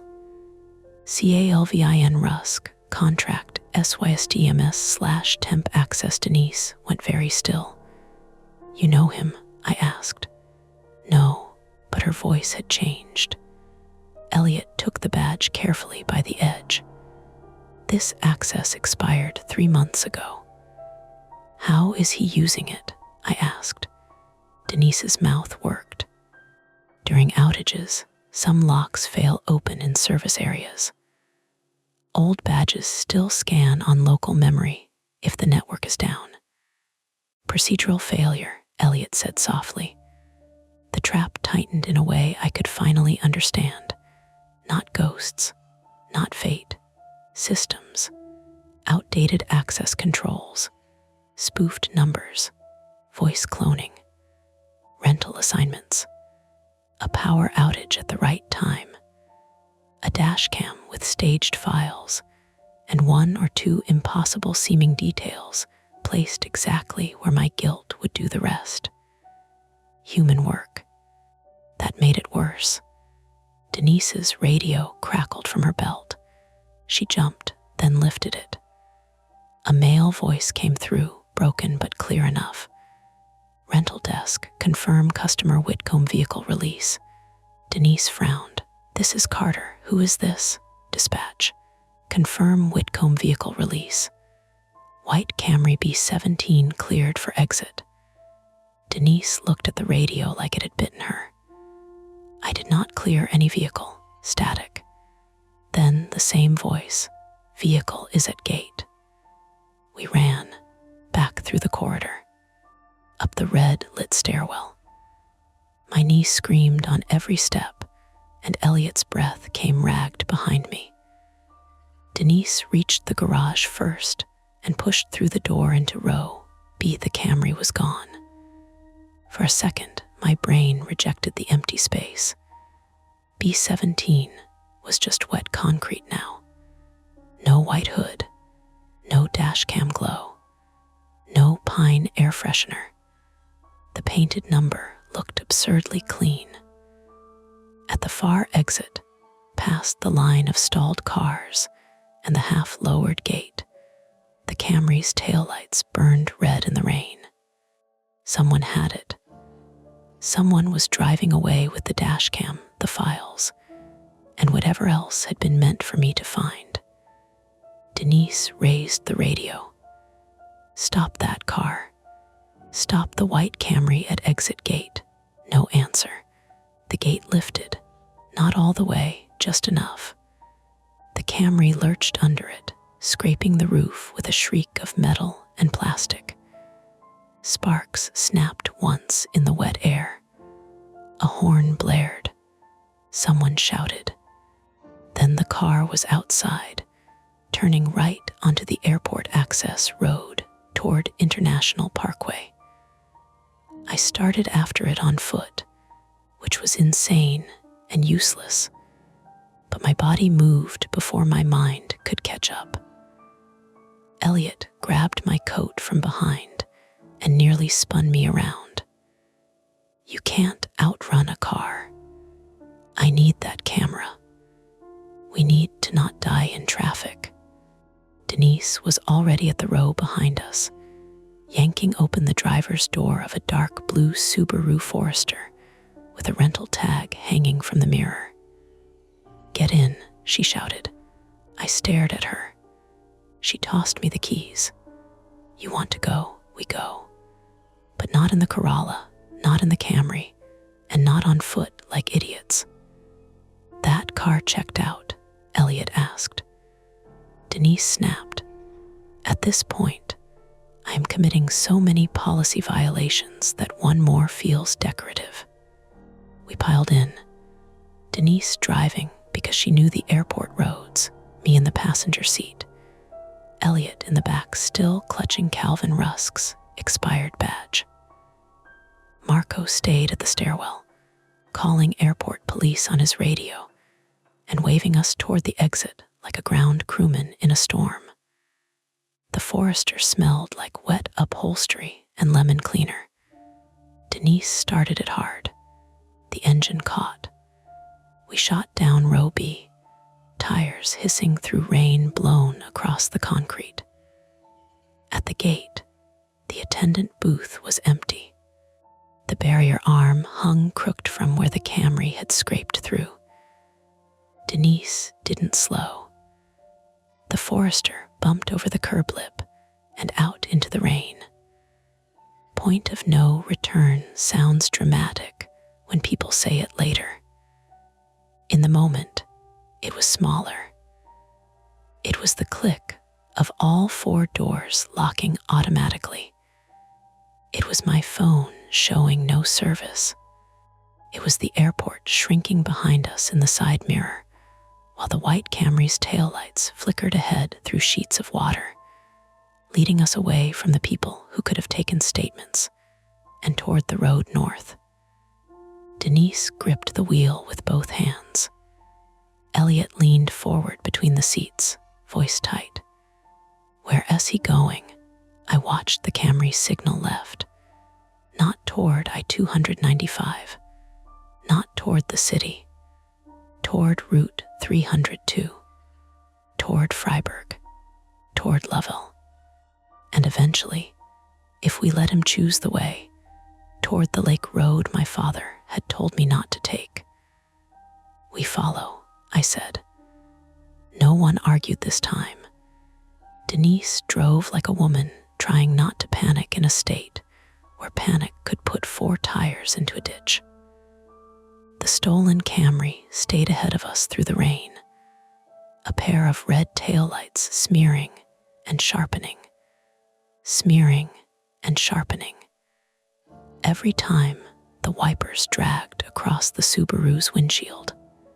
had left the jetport behind, blown through the crooked rental gate, and followed the access road toward Route 302, while the city flattened into wet strip malls, dark gas stations, and traffic lights glowing on the pavement like wounds. "Distance," Elliot said from the back seat. Denise's jaw flexed. "I see him. You're too close. If I drop back, we lose him. If you get close enough for him to brake check us, we lose our faces." "Both of you shut up," I said. My voice came out wrong. Too hard. Too much like my father's when he was trying to stop himself from saying he was scared. Denise eased back half a car length. The Camry signaled right at the intersection near a closed garden center, then changed its mind and cut left through a yellow light. Denise swore and followed, the Subaru's tires hissing over standing water. A horn blared behind us. My seat belt locked against my chest. Elliot hit the back of my seat with both hands. "That was red." "It was orange," Denise snapped. "It was a crime. So is stealing a car." I held my phone up near the windshield, trying to catch one bar, one emergency triangle, anything. Nothing. Rain and low clouds had turned the screen into a black mirror, with my face floating over it, pale and stretched, eyes too wide. The Camry moved north. Route 302 opened in pieces. Windham lights, then darker stretches toward Raymond and Naples, businesses thinning out, trees crowding the shoulder. Every mile put us farther from the airport police and closer to my father's house. Every mile made the choice harder to reverse. My knee had swollen under my jeans. It pulsed hot with every bump. Elliot had wrapped one hand around the grab handle above the window and the other around Calvin Rusk's expired badge. Denise hadn't looked away from the road in 20 minutes. "Phone," Elliot said suddenly. "What? Your phone? The file that downloaded. Check the folder again." "No service." "Doesn't matter. Local storage." I unlocked it with a thumb that barely worked. The download folder opened. The first copied file sat there, the warning about the gray door. Below it, a second file had appeared. I stared. "That wasn't there before," I said. Elliot leaned between the seats. "Bluetooth, Wi-Fi direct. The dash cam could have auto-paired when we connected. From that far, not anymore. Maybe it cued," Denise said. "Play it." The Camry's taillights vanished around a bend. Denise accelerated. I tapped the file. The video showed a dark road. No headlights from the camera's car, just the dashcam's grainy night vision and the faint outline of trees. The audio was clearer than before. A man breathing, the tick of a turn signal. Then Calvin Rusk's voice, the same relaxed voice from the earlier file. "I'm not asking you to remember everything, Mara, just enough." A pause. "You were always good at making reports sound neat." Denise glanced at me. "He knows your job." I kept watching. The video shifted. The dash cam had been turned toward the passenger seat. A black marker lay on the rental agreement. Beside it was a faded accident report in a clear plastic sleeve. I knew the format before I could read the words. Maine State Police. Date, November 14, 16 years ago. Vehicle, 1998 Subaru Legacy. Driver, Elaine Whitcomb. Passenger, Mara Whitcomb. Fatality, 1. My mother's name sat there in tiny black letters, clean and official. The road in front of us blurred. "Turn it off," I said. Elliot reached forward.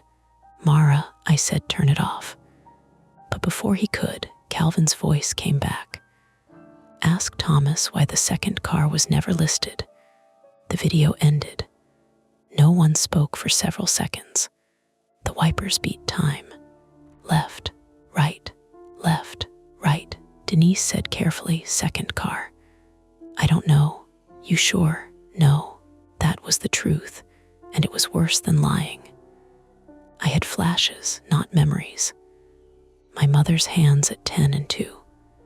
Me in the passenger seat, folded into teenage fury over something meaningless. Headlights filling the windshield. A shape in the road. Not a deer. Maybe a man. Maybe a car door open. Maybe nothing but shock making pictures out of rain. My father had told me it was a deer. The police report said deer, boxes, neat boxes. The Camry turned off 302 before Bridgeton. Denise, I said, I see it. The sign flashed by. A local road running toward the eastern side of Kezar, narrower and darker. Pine branches hanging low over the pavement. Not the main route I would have taken to my father's house. The lake road. No, Elliot said. No, no. This is exactly the thing your dad said not to do. Denise slowed. For one moment, I thought she was going to stop. Then the Camry ahead killed its lights. It didn't disappear completely. There was still the faint, pale shape of it on the wet road, then nothing as it slipped around a curve. Denise braked hard. The Subaru fishtailed. My shoulder slammed into the door.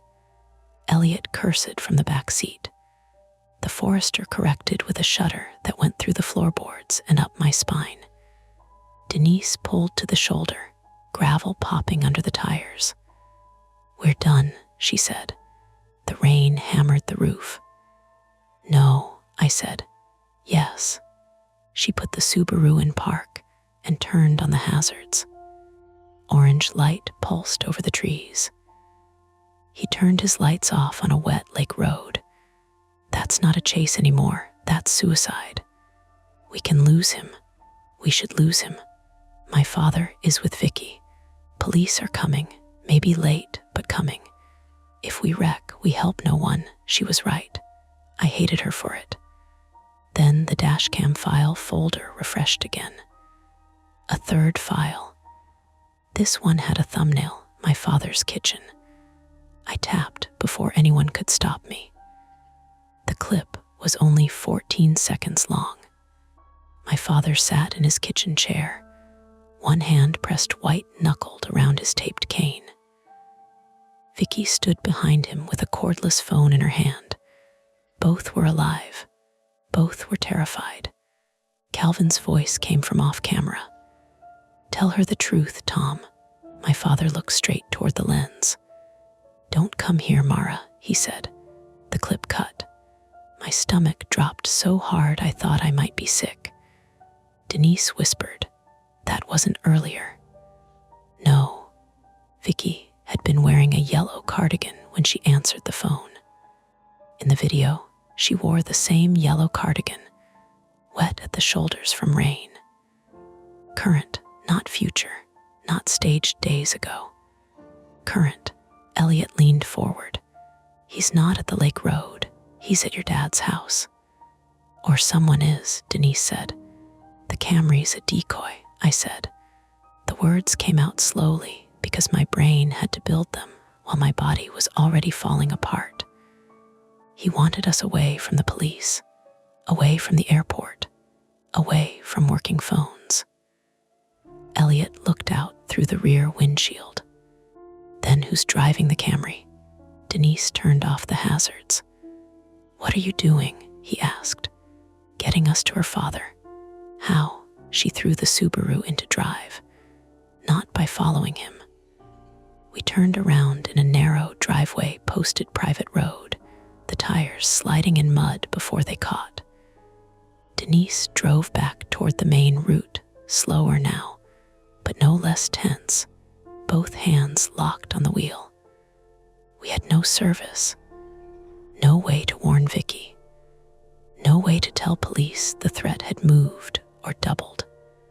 At the junction, headlights appeared ahead. The Camry. It came at us from the opposite direction with its lights still off, visible only because its wet hood caught the flash of lightning somewhere beyond the trees. "Denise," Elliot shouted. She swerved right. The Camry clipped our left front fender. Metal screamed. The Subaru jolted sideways into the shallow ditch, brush scraping along my door.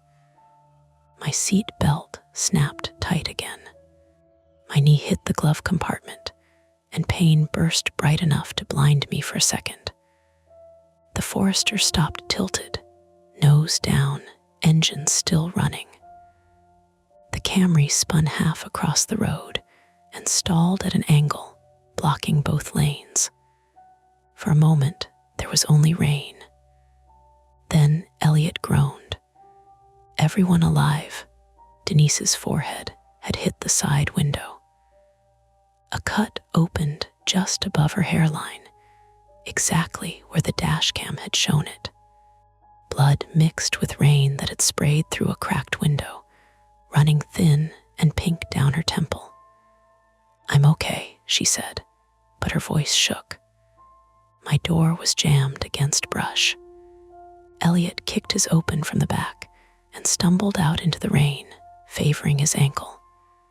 The Camry's driver door opened. A woman climbed out. Not Calvin. A young woman, maybe 25, slim, soaked instantly in the rain, one hand pressed to her mouth. She wore a black hoodie and jeans tucked into work boots. Her face was white with shock.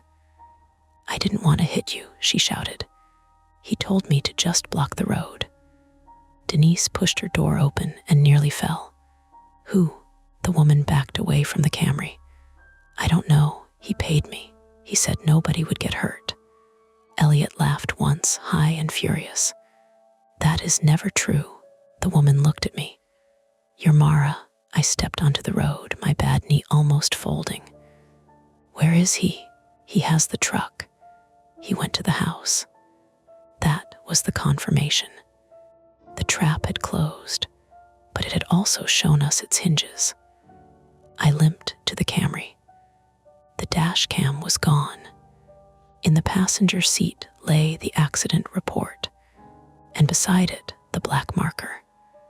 I grabbed the report, not because it mattered more than my father, but because Calvin wanted me to read it, and I had finally learned to be afraid of the things he wanted.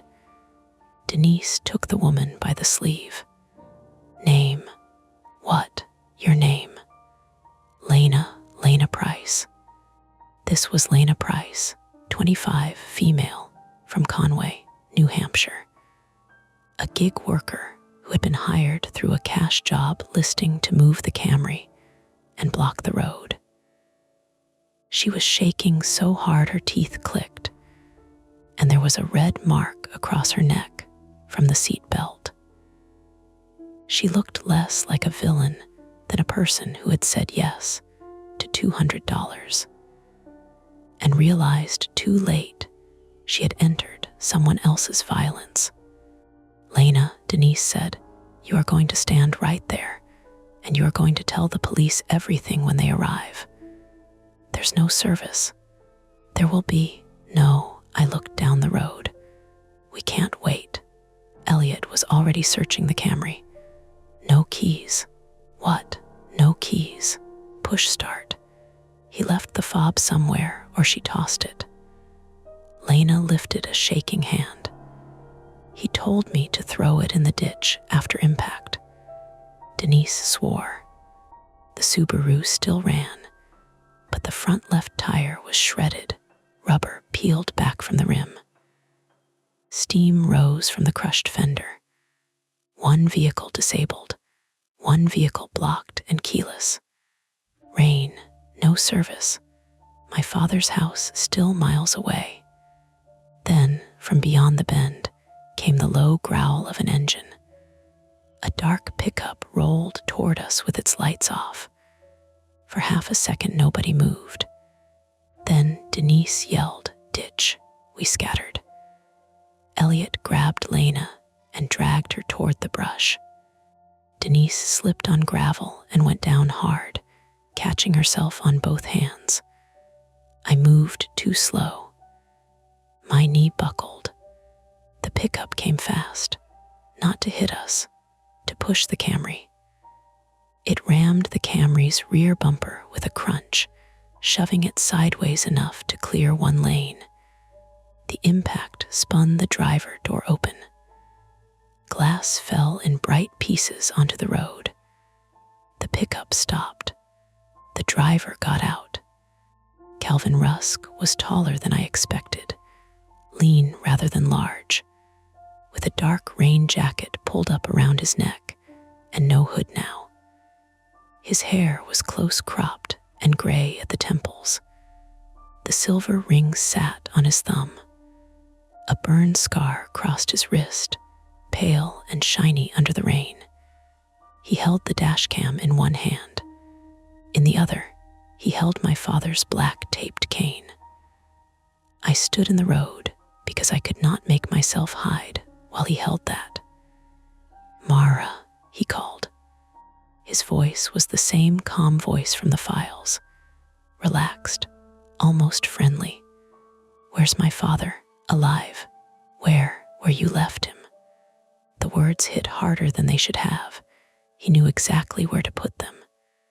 Denise had risen behind the Subaru, blood on her face, one hand braced on the hood. Elliot crouched near the brush with Lena, phone in hand, probably filming because there was nothing else to do. Smart, frightened, useful. Calvin lifted the dash cam. "You watched enough. Why are you doing this?" He smiled faintly. "Because your father built a life on a lie, and you built a career making lies official." Rain ran down my face and into my mouth. Salt, dirt, exhaust. "My mother's crash," I said. He tilted his head. "There she is." "What was the second car?" "Mine." The road narrowed around that word. He said it plainly. "I was 19, stupid, drunk enough to think I was. Your mother swerved because I crossed the center line on the lake road. My car hit the guardrail and spun back. Your father got there before the trooper, before the ambulance. He knew my father. Everyone knew everyone. So by morning, it was a deer, wet pavement, tragic accident. No, it came out small." Calvin's face tightened. "My passenger died 2 days later. Not in your report, not in your memory, not in your father's neat little story." I gripped the accident report in my fist. "Then go to the police." I did, years ago. Nobody wanted old paperwork with dead men and retired troopers. Your father denied it, said I was trying to shift blame. "You were driving drunk." "Yes," he snapped, and for the first time his calm cracked. "And I should have gone to prison. I should have had a record. I should have had something real instead of watching him be the grieving husband while my family buried what your report erased." Denise shouted from behind the Subaru. "This is recorded." Calvin looked at her. Good. That was when I understood. He didn't care if he was caught. Not enough. Wanted a confession. A scene.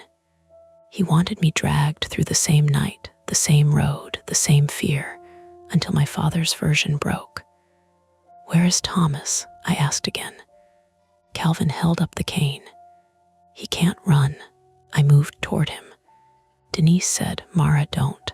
Calvin stepped back toward the pickup. "You want him? Get in." "No," Elliot shouted. "Absolutely not." Calvin opened the passenger door of the truck. I looked at the ditch, at the disabled Subaru, at the useless phones, at Denise bleeding, at Elliot Elliot filming with a hand that shook, at Lena sobbing softly into her sleeve. Then I looked at the Camry. Its driver door hung open. The dashboard lights glowed. The front bumper was mangled, but the car still had power. I thought about boxes, road surface, approximate speed, contributing factors.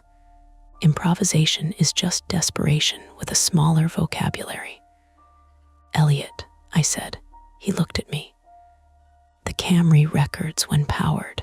His eyes flicked toward the windshield. If it had a device, or itself, event data, cameras, anything. Maybe newer cars have telematics, not dash video, but crash data. Calvin frowned. What are you doing? I threw the accident report at him. It opened in the rain, pages slapping against his chest. He caught it by instinct. Denise moved at the same time. She grabbed the black marker from the Camry's passenger seat and hurled it not at Calvin's head, but at the pickup's windshield. It bounced off uselessly. Calvin flinched anyway. That was enough. I ran 3 limping steps and slammed the Camry's open door with both hands. Not closed, forward, into Calvin's knee. He shouted and dropped the cane. Elliot came out of the ditch and tackled him low, all fear and bad ankle and business traveler coat. They hit the wet road hard. The dash cam skidded away, bouncing once, twice, landing near the yellow center line. Calvin rolled on top of Elliot and punched him in the side of the head. A blunt sound. Elliot went slack for half a second. Denise screamed his name. I grabbed my father's cane from the road. Calvin rose, turning toward me. I swung, not like in movies, not clean, not powerful. The cane hit his forearm with a crack that vibrated up into my shoulders. He cursed and lunged. His hand caught my coat, twisting fabric at my throat. I jabbed the cane downward into his injured knee. He folded. Denise reached us then, blood streaming down one side of her face, and drove her shoulder into him with the entire weight of a woman who had spent 9 years moving luggage carts and refusing upgrades to angry men. Calvin stumbled backward into the Camry's open door. The door slammed against his hip. Lena, still crying, grabbed the dash cam from the road and ran. Calvin saw her. No, he shoved Denise away hard. She fell, hitting the back of her head against the Camry's frame with a sickening thud. I hit him again with the cane. This time the cane snapped near the taped handle. Calvin caught the broken lower half and yanked. I fell to one knee. Pain tore up my leg, my vision spotted. Then lights flooded the road. White and blue, not rescue from nowhere, not magic timing. The state trooper had been dispatched toward my father, then rerouted by Vicky's second call from a neighbor's cell booster when the pickup left. Later, that would be explained in statements and timelines. Moment, all I knew was that Calvin froze because bright light makes even violent men remember consequences. A voice boomed through rain and speaker crackle. Hands, show me your hands. Calvin looked at me. For 1 second, I thought he would run. Instead, he smiled with blood on his teeth. You remember now, he said. Then he raised his hands. The trooper moved in with his weapon drawn, boots splashing through water, commands clipped and clear. A second set of headlights came around the bend behind him. Sheriff's deputy, maybe. I couldn't focus. Calvin went down on his stomach on the wet road, silver ring visible as his hands were cuffed behind him. Elliot sat up slowly, one hand pressed to his temple. Denise didn't move. That became the center of everything. Not Calvin, not the files, not the crash report. Denise. I crawled to her because standing wasn't an option. Her eyes were open but unfocused. Blood spread into her red glasses, one lens cracked. "Denise," I said. "Hey." "Stay with me," she blinked. "Did we get him?" she whispered. I laughed once, broken and ugly. "Yeah, good." Then her eyes rolled back. The next minutes came in fragments. A deputy taking over pressure on Denise's head wound with gauze from a trauma kit. Elliot vomiting in the ditch after trying to stand. Lena wrapped in a silver emergency blanket, repeating, I didn't know, until no one asked her anymore. And sitting cuffed in the back of a cruiser, rainwater dripping from his jaw, staring at me through the glass as if he had still won something. The dashcam sat in an evidence bag. My father's broken cane lay on the road in 2 pieces. My phone finally found service. 4 missed calls, Vicky. A text came through next. "Police here. Your dad is alive. Stay where you are, please." I sat on the wet pavement beside the Camry and read it 3 times. Alive. A clean word. A box I could fit inside for one breath. The conflict had ended in the most unsatisfying, realistic way possible. No confession shouted neatly enough to heal the past.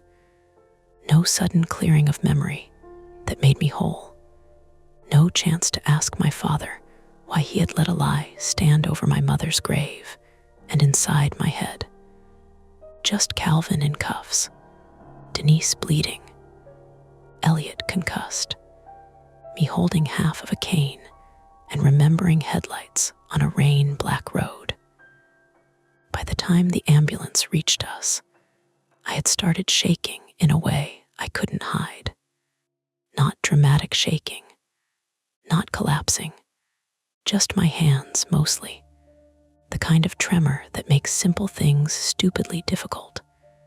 A paramedic asked me to hold a packet of gauze against a scrape on my cheek, and I dropped it twice before she took it back without commenting. That was kindness, I think, not making me explain my own fingers. The road near Kezar Lake looked smaller once the cruisers boxed it in. Smaller and uglier. Headlights cut through the rain and turned the trees flat and silver. The Camry sat crooked across one lane with its drivers, door hanging open, front end crumpled. Hazards blinking weakly, as if embarrassed to still be alive. Denise's stolen not stolen Subaru slumped in the ditch, with the left front tire shredded down to the rim. Calvin Rusk's pickup waited behind both vehicles.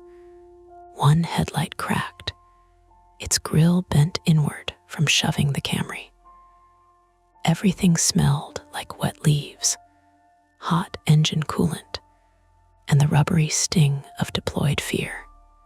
The police separated us almost immediately. That made sense.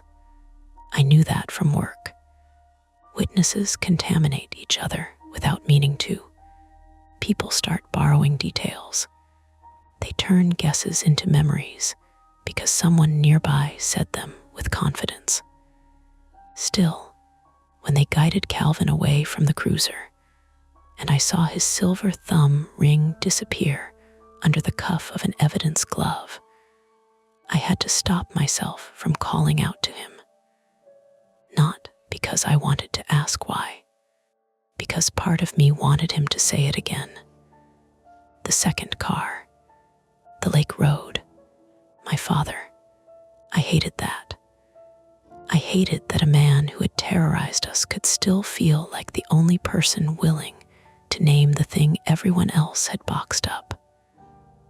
A trooper named Angela Morty, 41, female from Augusta, Maine, took my first statement while I sat on the open back bumper of an ambulance with a reflective blanket around my shoulders. She had dark hair pulled into a low bun, rain on the brim of her hat, and a voice that stayed level without going soft. Not cold, careful. Start with when you picked up the rental, she said. I didn't pick it up, I said. That's the problem. She waited.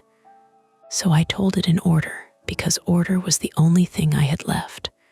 The garage, Denise, Elliot, the dash cam, my father's house, the spoofed text, the outage, the stairwell, Marco and the gray door, the stolen Camry, the chase, the file showing my father and Vicky, Lena blocking the road, Calvin. When I got to the part about the crash report, Morty looked at the manila evidence sleeve on the hood of her cruiser, but didn't interrupt. Where's that report now? She asked. One of your deputies took it. And the dash cam. Lena picked it up. Then the deputy bagged it. Did you or anyone else delete files? No. Did you copy files? Yes. Her pen paused. I pulled my phone from my coat pocket. The screen was cracked in one corner from the crash, but it still worked. I copied some before we left the garage, or the dash cam sent them somehow. I don't know. Elliot might know more. Morty nodded once. We'll take a forensic copy. You'll get the phone back. That was the first time I realized the police would take things from me. Not maliciously, not unfairly, just because evidence had a gravity of its own. My phone, the report, the dash cam, the rental cars, pieces of the night leaving my hands and becoming case numbers. A paramedic checked my knee, pressing around the swelling until I snapped. That hurts, sharper than I meant, he said. I'd be surprised if it didn't. His name was Owen Leary, 29, male, from Bridgeton, Maine, and he had the calm fatigue of someone who had seen too many wet road injuries in November. He wrapped my knee, checked my pupils, asked whether I had lost consciousness, and told me I needed X-rays. I need to see my father, I said. You need a hospital. My father is why I'm here. And he'll still be your father after the hospital. That should have annoyed me. It did annoy me. But I heard my own voice in it, the way I sounded when claimants tried to skip medical care because paperwork felt more urgent than pain. Across the road, Denise was loaded into the other ambulance first. She was awake by then, though not steady. A cervical collar held her head still, and blood had dried along the side of her face in a dark stripe that made her look like she'd been painted badly. When they wheeled her past me, she turned her eyes without moving her head. Did you keep the keys? She asked. I stared at her. The keys, she repeated, slurring slightly. Of all the things to matter, that was the thing her concussed brain had found. I dug into my coat pocket and held up the rental keys she'd shoved at me in the garage. Her mouth twitched. Good. Paperwork. Then they lifted her into the ambulance. Elliot refused transport until he tried to stand and nearly folded into a deputy. His left eye was already swelling, and the side of his face had a red mark where Calvin had hit him. He argued with Owen for 30 seconds in the polite, doomed voice of a man used to winning arguments by sounding reasonable. I'm not dizzy, he said. You just asked me where your suitcase is, Owen replied. It's a valid concern. You're going to Bridgeton Hospital. Elliot looked at me as if I might overrule the paramedic. I said, You probably have a concussion, he sighed. Traitor. Buy you an airport muffin later. That better be in your statement. Lena Price sat in the back of a cruiser with the door open, an emergency blanket around her shoulders, and her hands wrapped around a paper cup she wasn't drinking from. She looked young under the flashing lights, younger than 25. A deputy took her statement while she cried in short, exhausted bursts. I heard pieces. Cash app. Parking lot in Conway. Just drive the car. No one gets hurt. Throw the fob. Leave the road clear after 5 minutes. She had done something dangerous. She had helped him. She had also saved the dash cam when she could have run. Both things could be true. That was another box I had never liked.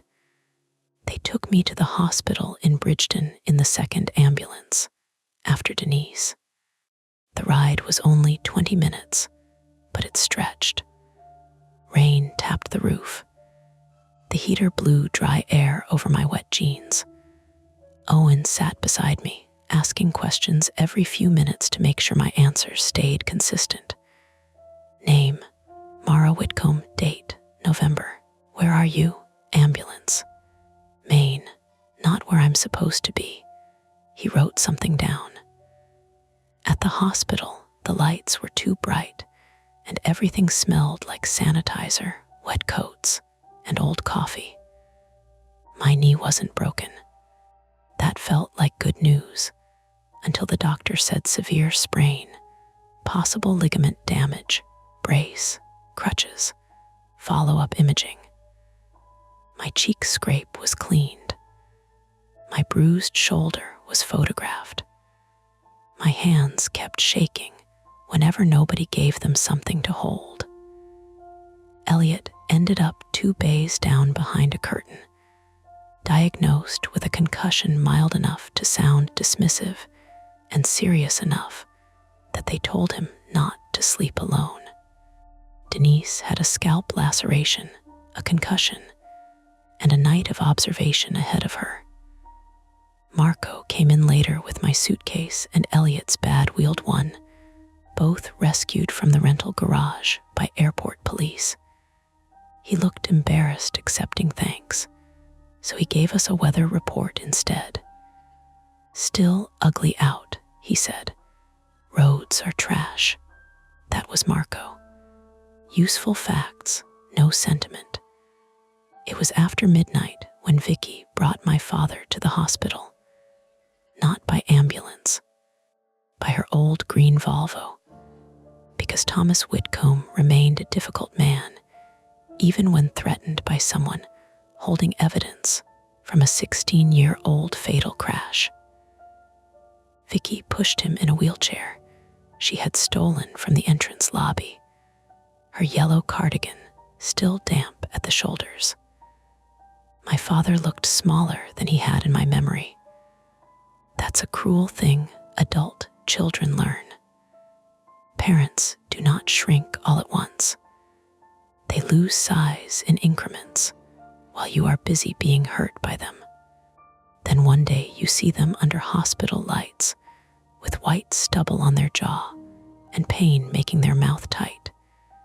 And you realize the giant from your childhood has been replaced by a stubborn old man in a flannel shirt.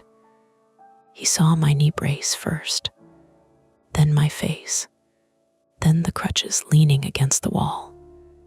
Mare, he said, I wanted to be a child for half a second. I wanted the old reflex, the relief of having him there. I wanted him to say he was sorry and mean every version of it. Instead, I said, was there a second car? Vicky stopped pushing the wheelchair. My father closed his eyes. That answered more than I wanted. Mara, Vicky said gently. No, I said, not gently, not tonight. My father opened his eyes again. They were wet, but he didn't let anything fall. That was his pride. Even then. Yes, he said. The room seemed to flatten around the word. Calvin's car. Yes. Was he drunk? Yes. Did Mom swerve because of him? His hand tightened on the wheelchair arm. Yes, and you changed it. He looked toward the curtain, toward the hallway, anywhere but at me. I didn't change it alone. Dad, the first trooper on scene, knew Calvin's father, knew me, knew everyone. Calvin was hurt. His passenger was worse. Your mother was already gone. His voice cracked on that last word, then hardened around it. You were unconscious, bleeding. They said dragging it out wouldn't bring Elaine back. That's not an answer. No, it is. Why? He breathed through pain before he answered. Because I was a coward. Because Calvin's father begged. Because I hated that boy and still let myself be convinced prison wouldn't fix what happened. Because I had a 16-year-old daughter with a head injury and a dead mother, and I wanted one simple story I could carry into her hospital room. A deer. He flinched. You gave me a deer. I gave you something that didn't ask anything from you. You gave me a lie. Yes. No defense. No anger. Just the word sitting there between us. It should have felt better. It didn't. The legal consequences started before sunrise. Trooper Morty came to the hospital with a detective from the county and a digital forensics technician who took my phone and Elliot's phone and made copies while we signed forms. Calvin was booked on kidnapping-related charges, burglary, assault, reckless conduct, with a dangerous weapon, vehicle theft, witness intimidation, and a list of cyber and access violations the detective said would probably grow. Lena was charged too, though Morty said her cooperation would matter. The rental company sent a regional manager who looked like he hadn't slept and apologized without admitting liability in a way so polished I almost laughed. The old crash was reopened, not officially with a dramatic announcement. Nothing like that, just a sentence from Morty. We'll be reviewing the prior fatal accident file in light of new evidence. New evidence. My mother's death became new again. That was the worst part. By dawn, the rain had thinned to a mist. Through the hospital window, the parking lot looked ordinary. Nurses changed shifts. A man in a red socks hoodie scraped water off his windshield with the side of his hand. Someone laughed near the vending machines. Life resumed its rude little habits. Denise slept. Elliot texted from radiology. Still alive. Still want muffin. I sat beside my father while he dozed in the wheelchair because he refused a room and refused to leave. Vicky went to get bad coffee for all of us. My knee throbbed. My eyes burned. The brace itched. On the table beside me was a clear plastic bag containing my father's broken cane, released after photos because it was not needed as evidence yet. Black athletic tape around the handle. Snapped wood below it. I picked it up once, then put it down. My father woke. For a while, neither of us spoke. Then he said, I thought I was protecting you. I looked at the window, at the mist, at my own reflection over the parking lot. You were protecting the version of yourself that could live with it. He nodded once. That was all. No forgiveness. Not then. Maybe not ever in the clean way people want from endings. But I stayed in the chair beside him until Vicky came back with coffee. And when she handed me one, I drank it even though it tasted like burnt cardboard. A week later, Pine Tree Auto Rental mailed me a formal apology and a bill for pending incident review, which Denise later told me had been automatically generated and then manually destroyed with pleasure. Denise quit before they could discipline her. Elliot sent me a photo of his airport muffin from Boston with the caption, "Evidence of debt collection." Marco gave a statement about the failed access system. Lena's lawyer contacted mine. Calvin refused interviews. The dashcam files were real in the technical sense. Loaded, edited, staged, assembled from stolen audio, public clips, old records, current footage, and at least one camera Calvin had planted at my father's house. Not prophecy, not impossible, just obsession plus access, plus enough knowledge of human guilt to make the timing feel supernatural. That explanation should have closed the door. Mostly, it did. But there was one file the police couldn't place. 4 seconds long. No audio. No metadata that matched the rest. It showed the Camry's rearview mirror from the driver's seat. In the reflection, I was sitting behind the wheel, older than I am now by maybe a few years, maybe just exhausted, wearing a gray sweater I don't own. My mouth was open like I had just said something. The forensics report called it likely imported from an unidentified external source. That is a neat phrase, a box. I try not to think about it. Most days I succeed. Most days I drive my own car to work, adjust claims, drink coffee that has gone cold, and read reports from people trying to make sense of the worst seconds of their lives. I look for missing vehicles now, missing witnesses, phrases that feel too tidy. I no longer trust a clean story just because it fits on one page. My father and I talk on Sundays. Some calls last 5 minutes, some don't. He goes to physical therapy. I go to mine. We have not talked about forgiveness. We have talked about snow tires, court dates, and the way grief can sit in a house for years without ever paying rent. The last time I visited Lovell, I took Route 302 in daylight and avoided the Lake Road. Not because of ghosts, because roads remember in practical ways. Bad shoulders, blind curves, water pooling where the pavement settles, human mistakes paved over and driven across until somebody finally slows down enough to notice.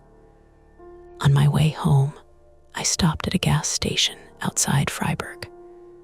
While I was filling the tank, a white Camry pulled in on the far side of the pumps. Rental plates, pine-scented air freshener. No dash cam that I could see. The driver was a woman about my age in a navy coat. She paid at the pump, never looked at me, and drove away toward the mountains with her wipers dragging across a clean windshield. I stood there with the gas nozzle in my hand long after my tank clicked full. Then I got in my car, locked the doors, and took the long way home. That's it for this nightmare. If you enjoyed it, please like the video, subscribe to Mia Horror Stories, and turn on notifications. It really helps keep the stories alive. And don't stop here. Dive into another one of our videos and keep the fear going.